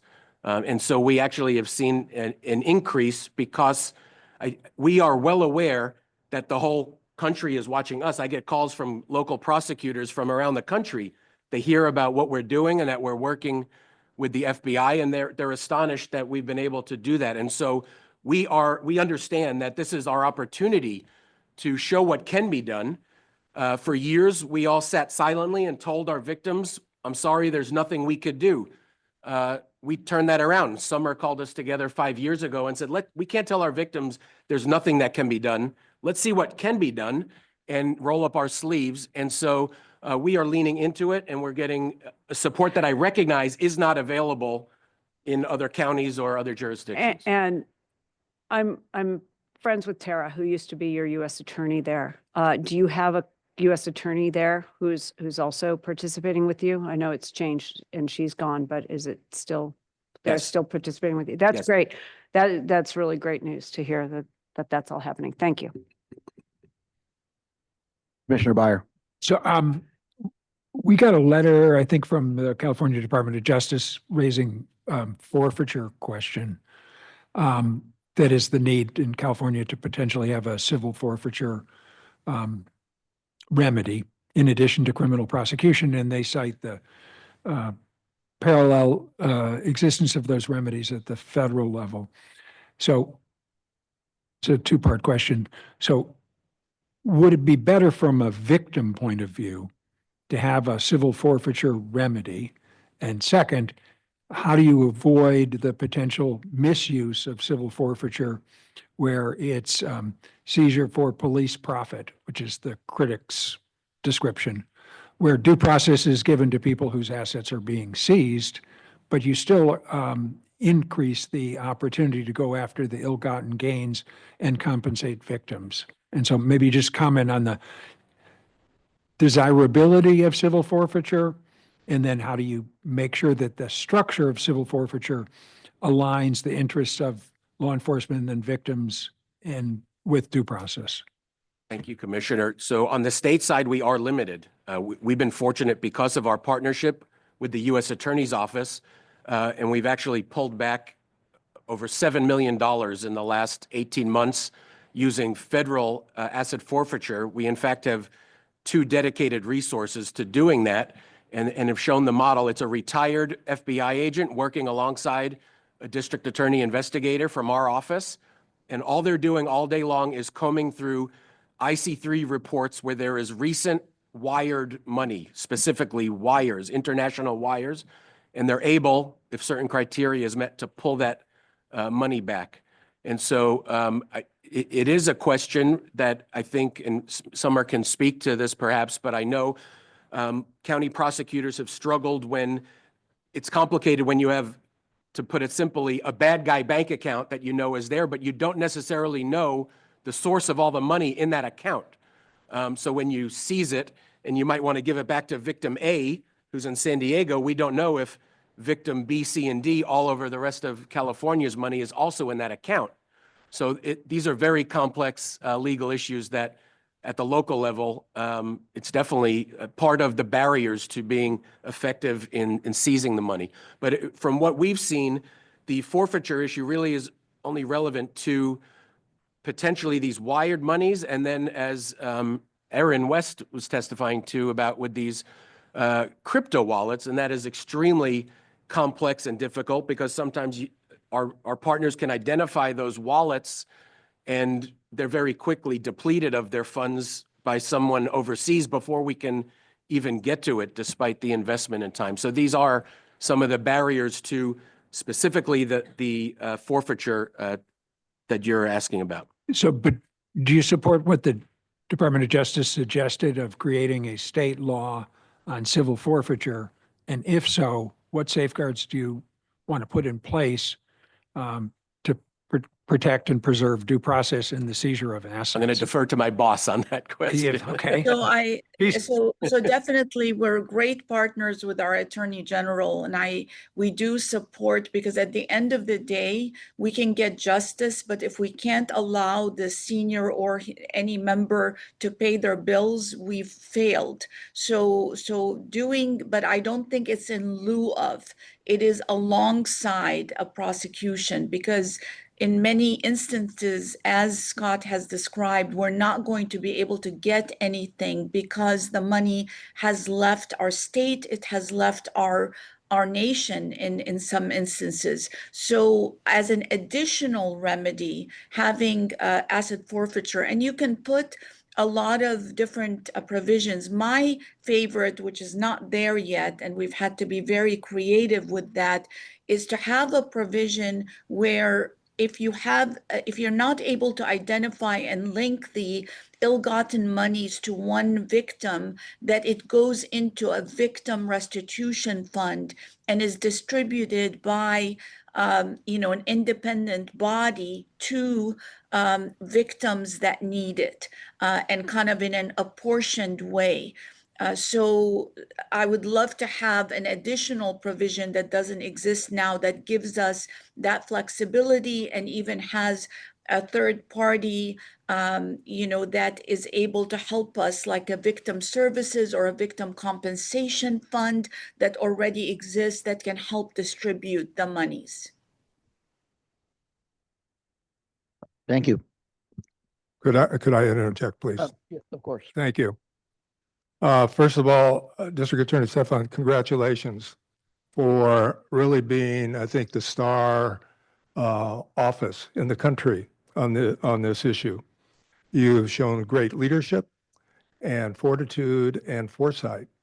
When I was district attorney, I was trying to convince my lawyers that our successes as a district attorney should not be based on convictions and how long someone goes to prison, but how many people we can save from being victimized. And certainly in this situation that you're looking at now, it is very important for us to do everything that we possibly can to avoid someone becoming a victim. So let me ask a couple of questions, if I might, of your colleague. How many actual prosecutions have you initiated? How many have been successful? And what kind of results do you get from those successful prosecutions? Thank you, Commissioner. So we law enforcement resources are so limited.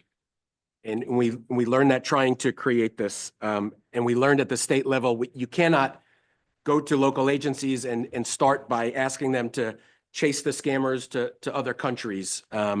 So we've learned to focus where we can be impactful. And I will get directly to answer your question with the number, but what led us to get to that point is developing the pipeline of cases, the centralized reporting of cases, so that in our county, every day we're seeing the exact type of scam that is impacting us the most so that we could focus our resources. And for us, in I think every county in California, the courier scams are the most ripe. That's what our task force is focusing on from an investigative arrest and prosecution, because these are real criminals that are in our jurisdictions. We could put hands on them. We could investigate them, just good old fashioned police work. We can get search warrants. We can arrest and prosecute them. So we have filed state prosecutions on approximately 40 of these couriers in the last 2 years. It's been tremendously successful. The couriers are from courier operations where we have victims who have lost thousands already, just like we heard from Lynn. Maybe they've lost $1 million of their life savings, and we have the victims call the scammers and say, I have another $10,000 for you. Come and get it. And our task force is waiting to arrest the couriers that are coming. So we have 40 cases, and then that's the building block. From the couriers that we're arresting, we're able to use our local task force officers from the San Diego Police Department, the sheriff, other agencies, working with our FBI agents and all their resources to go up the chain and try to get the coordinators. Right. These also are bad guys who are here in California. Most of this activity is stemming from the San Gabriel Valley in Los Angeles. And they are dispatching the couriers throughout the state. It is in almost every one of our cases when we arrest a courier and we get into their cell phones via search warrant, there is evidence of other pickups by that courier throughout the state, from the northern reaches of the state down to San Diego and often into neighboring states. They'll go to the Phoenix, Scottsdale area and the Las Vegas area. That seems to be the hub of this network. And so by putting the pieces together and investigating from the ground up, from our single cases, our single victims, we then work our investigations up and bring in the U.S. Attorney's Office.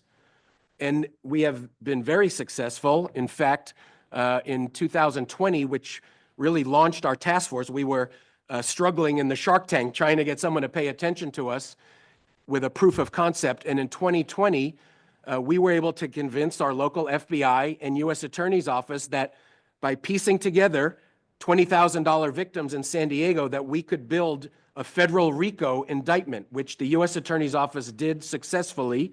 It's the first of its kind from an elder fraud case, and that really gave us the credibility, which is, I think, why we're here today.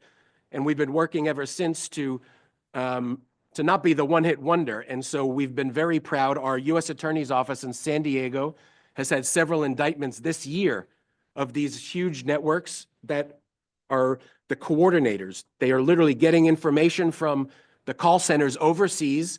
It's very basic, where they are on messaging systems where they say, we have a victim in San Diego, we have a victim in Sacramento. Can you send someone to go pick up the money? And these coordinators, mostly out of Los Angeles, will then dispatch one of their couriers to the front door of our victim's house to pick up the cash or the gold. Okay, but you mentioned they come from San Gabriel Valley. Was there a particular ethnic group involved? We had one speaker here said this is Chinese organized crime. Well, out of the 40 cases, approximately 26 of those are Chinese nationals living in the San Gabriel Valley. As the defendants? I'm sorry? As the accused? As the couriers. Okay, and are their victims, is English their first language?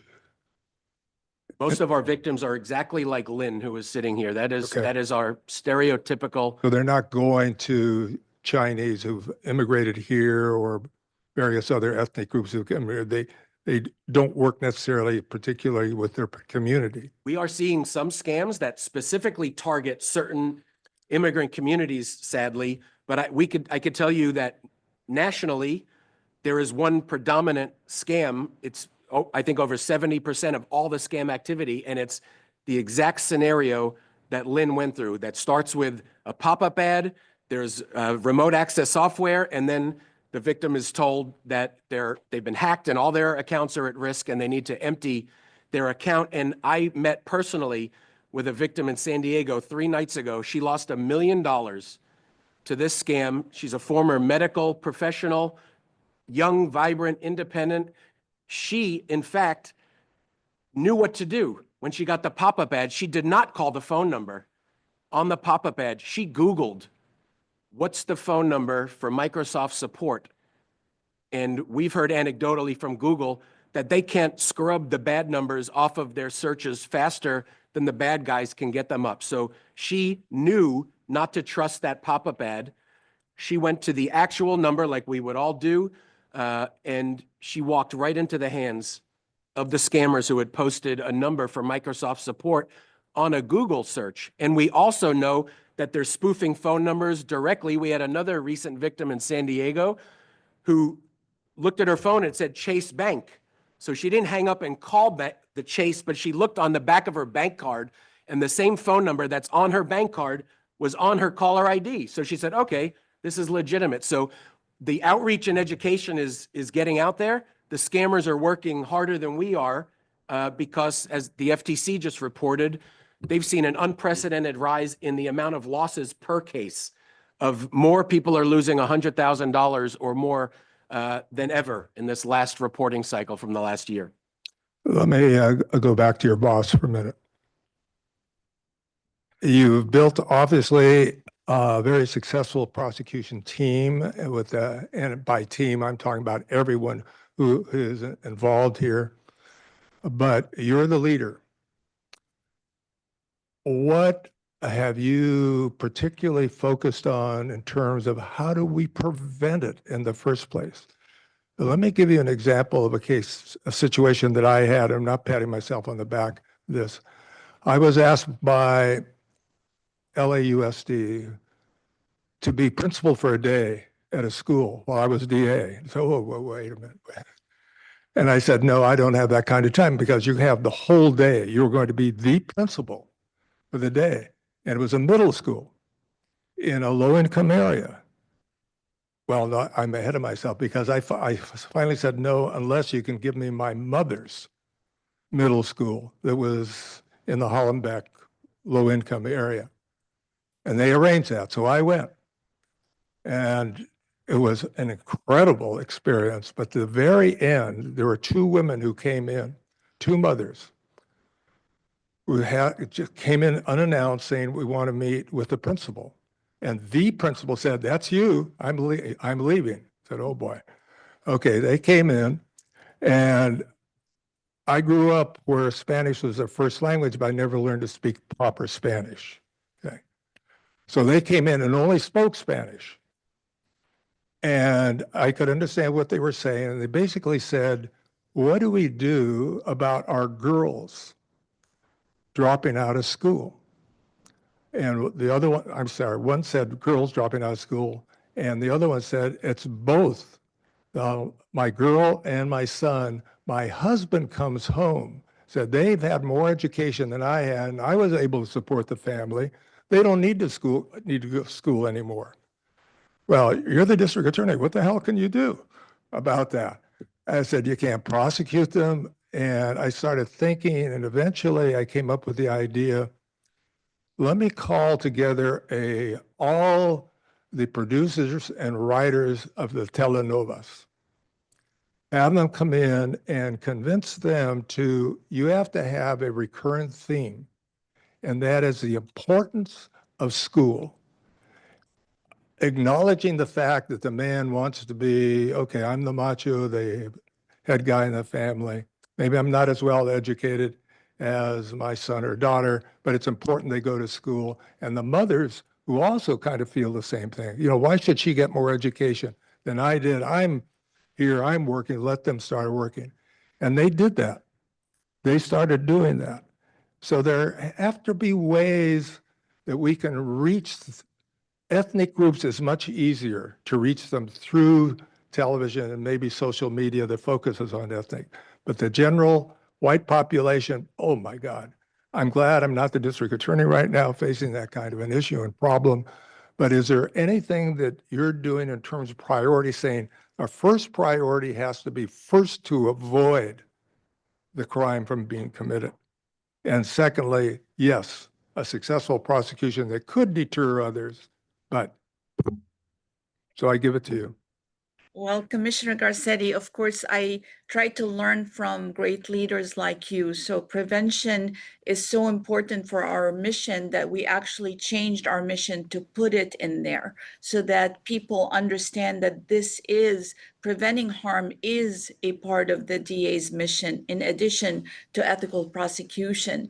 So what we're doing right now is actually very exciting. We took some consumer protection money.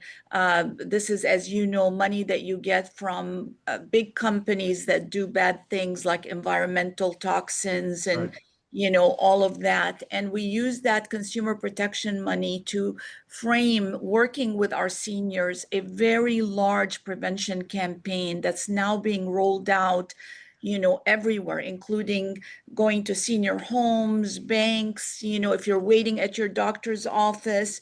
It's multifaceted, and like you said, repeat message. And the main theme of it says stop, hang up, tell someone. It's a very simple message that keeps repeating that anything that asks you to transfer money, change money to crypto, change it to gold bars, move it from your bank, anything to do with money, any request, whatever the form of that scam, just stop, hang up, tell someone. So, and educating our whole community. So when you tell your neighbor, you tell your trusted family member, they may guide you to report or to see it for what it really is. We're very excited. We're measuring the results. Obviously, doing our elder justice, it's too soon to tell, but we certainly feel from previous campaigns, large ones that we've done for fentanyl, for human trafficking, that it is going to result in saving some victims, similar to what you thought of with going to the media, to novellas, to soap operas and shows, and presenting the idea of finishing school as part of the dream, success as something good. So we're working on that. Hopefully next year we'll report what that outcome is, but we're certainly excited about it, that we're able to do it. Thank you very much. So funny, Gil, that you should mention that. When I was at the deputy for the Violence Against Women office, we, myself and Bonnie Campbell, we did meet with all of the writers from the soap operas about domestic violence. And we actually even talked about the underground, which you're not supposed to talk about and whatever. And they wrote it into their stories, and they had one of their characters who had a problem. So it was very effective. And so I praise that you did it, and I tell you and Summer, it is very effective if you can get into that medium. Obviously, I'm old, and so there were not as many avenues to get messages out that there are now. But to reach out to the Writers Guild, and tell them that here's a storyline.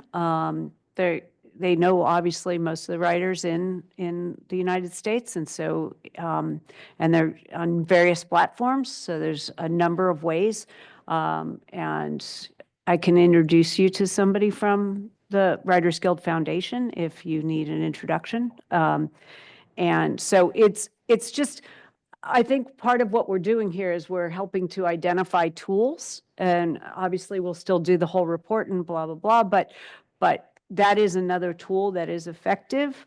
Harder for younger people because they're getting their information, TikTok, things like that. So that's a different set. But if you're looking at 60 Minutes, or if you're looking at just a television show, there are things that still are out there that we can do.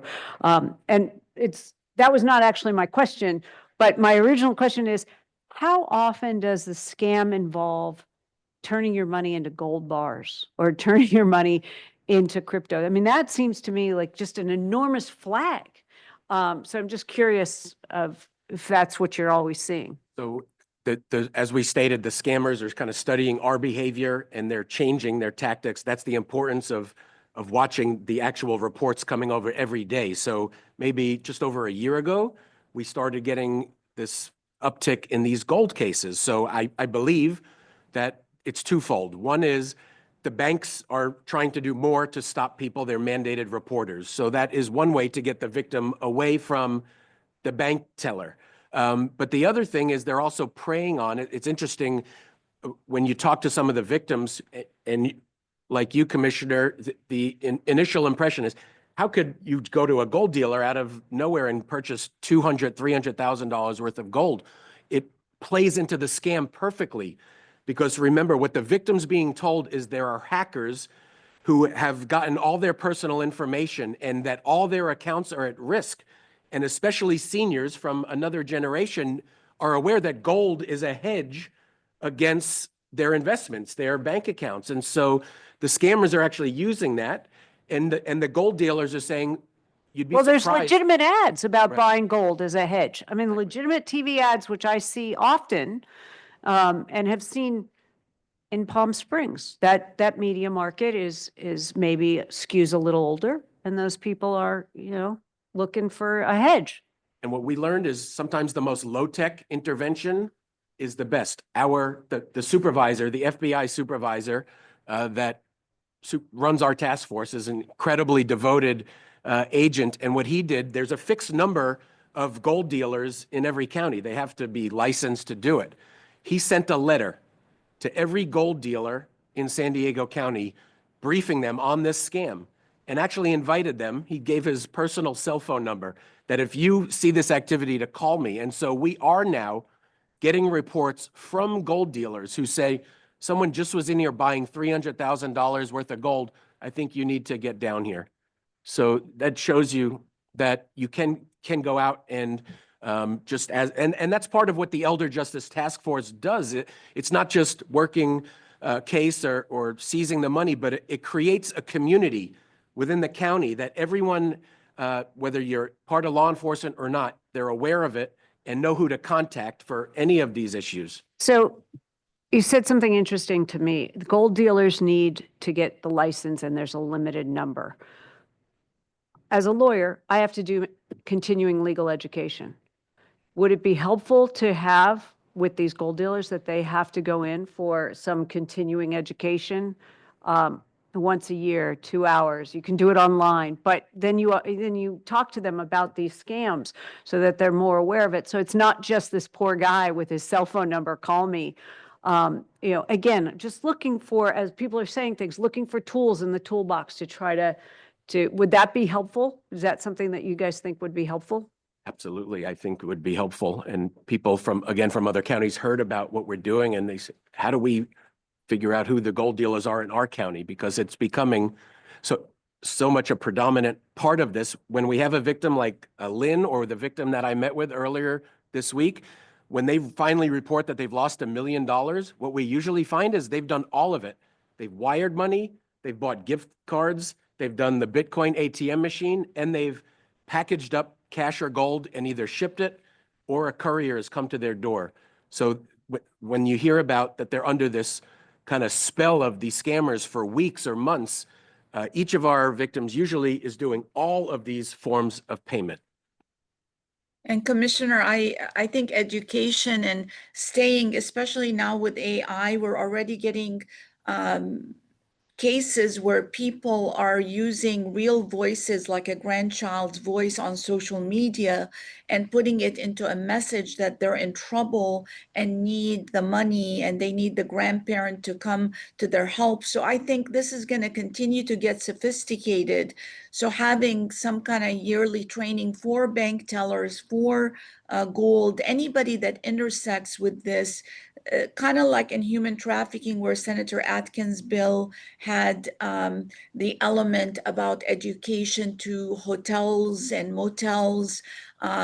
So long as it's free now, I mean, one thing we got from COVID is being able to do all this education online. It can be done free, we'd be happy to volunteer to, do the training and have it packaged where it's provided for free for all of these intersections with this issue of scams. So I definitely like what you're considering.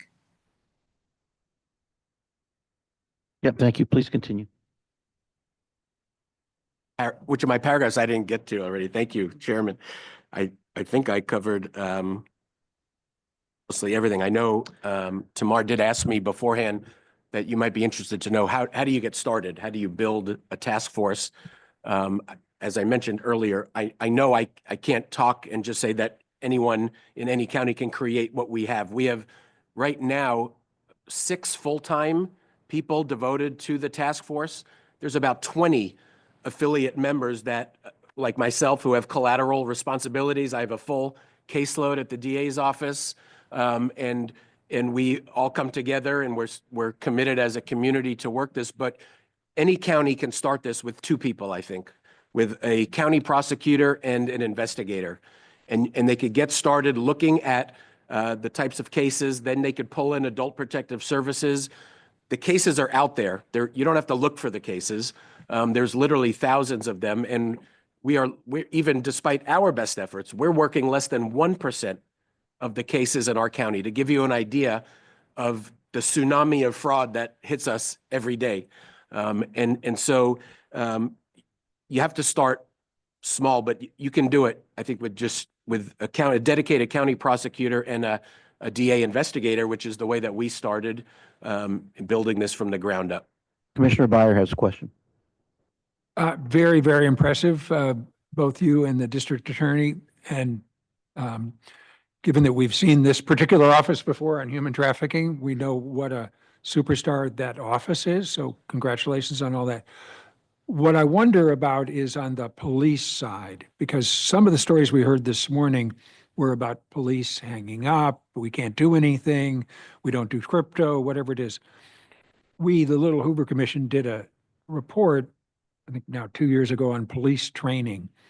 Have you had any interaction with POST, the police training folks, about helping officers understand where resources are?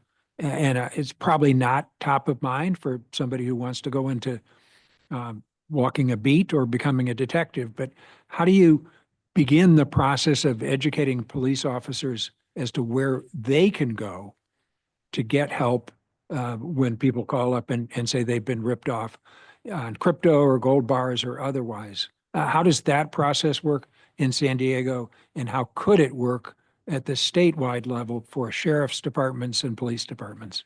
For our task force, we take the laboring or also in training. Our investigators go to lineup trainings at 4 or 5 a.m. to talk to patrol officers, because they're the ones that are going to have that initial contact, and we need to capture, in order to make an impact on a case, we need to capture this information. We learned early on in these cases, right, the typical police response to a financial case like this is likely in most departments that a patrol officer takes a report, it then gets submitted, and maybe 4 or 5 days later, it lands on a detective's desk after it's assigned. And by then, you can't capture the Ring doorbells, the information about the suspect. So we have done trainings to dispatchers in San Diego. There has to be a very fast response when we do have a victim that does report that this has gone on. So training those frontline officers is critical. And so the reason why traditionally these cases are not getting traction is, one, a misconception that all the bad guys are overseas and there's nothing we could do about it. Our task force helped prove that there's plenty of criminals, as I said, here in our own counties that we could put hands on. The other biggest barrier, if you talk to prosecutors, is, well, you're going to go arrest a courier and they're not going to have any knowledge. So knowledge is the critical element that we need to prove in order for us to ethically prosecute a case. And so in the beginning, we were arresting people and they'd say, I don't know what I'm doing here. Someone called me this morning and told me to come here. I have no idea. I'm just a courier and I deliver things. Again, through our expertise of training and learning about what the scammers are telling our victims and how these scams are operating, enable us to now be on the scene, and our investigators are focused only on that element so that we can prove our cases. And we're charging conspiracy, grand theft, theft from an elder, and receiving stolen property, because we know the evidence to focus on so that we could prove that they did know they're part of a fraudulent organization. And usually it comes from their communications, their information. A lot of these couriers are, for example, showing up at the victim's house using a fake name and a password that the scammers overseas gave to the victim. And then the person here in San Diego or Sacramento shows up at their door and has that information. So we're able to show a direct connection between the scammers overseas and the person showing up at the victim's door. So there are lots of education and training for law enforcement that, again, as Summer just stated, that we'd be happy. We already started. We've done some virtual trainings for other local agencies in California, and we're happy to continue to do so. What about working at the state level in the police training academy and the academies that they certify? Have you Yeah, done? I think that's really a brilliant idea. I think we're trying to do the proof of concept in San Diego County because that is a big issue in that we started the task force because police officers who want to do good really didn't know that we could do something for these victims and the value of taking the police report in the first place. And so you have to so now I think we know that this exists, but I do fear teaching at the academy before the idea of having a dedicated, even the smallest task force in every county takes a hold because you want to make sure you do the post training, but there is something on the ground that supports the officer in what they've been trained on. So I think the two have to go hand in hand. A recommendation that there be a dedicated expert group, small or large, depending what your resources are in the county, that can manage and look at all of the scams in the big picture. Every region in California has a law enforcement coordination center. If they don't have it right in their town, they have it for 4 or 5 small counties together, leveraging those fusion centers to pool the information and collect the data, and simultaneously then training at post, a specific training about scams. Like I started my presentation, I think there is something in police training about you have kind of the violent crime, right? And then you have this other bucket of white collar or scam crime, and you won't get to that until you're a detective. But in fact, those initial police reports are critical. So you're correct, Commissioner, that we have to shift that lens, or we're never going to be able to restore money to people who've been scammed because time is of the essence. But I think the two have to happen hand in hand. The county task forces hand in hand with the post training. Thank you. Yeah, Yeah. Mr. Garcetti. excuse me. One of the issues that we've heard today, and I've heard it before, is the attitude of the police. No, we don't handle this kind of thing, or whatever it is. This was kind of the issue that confronted district attorneys long ago with domestic violence. No one wanted domestic violence cases.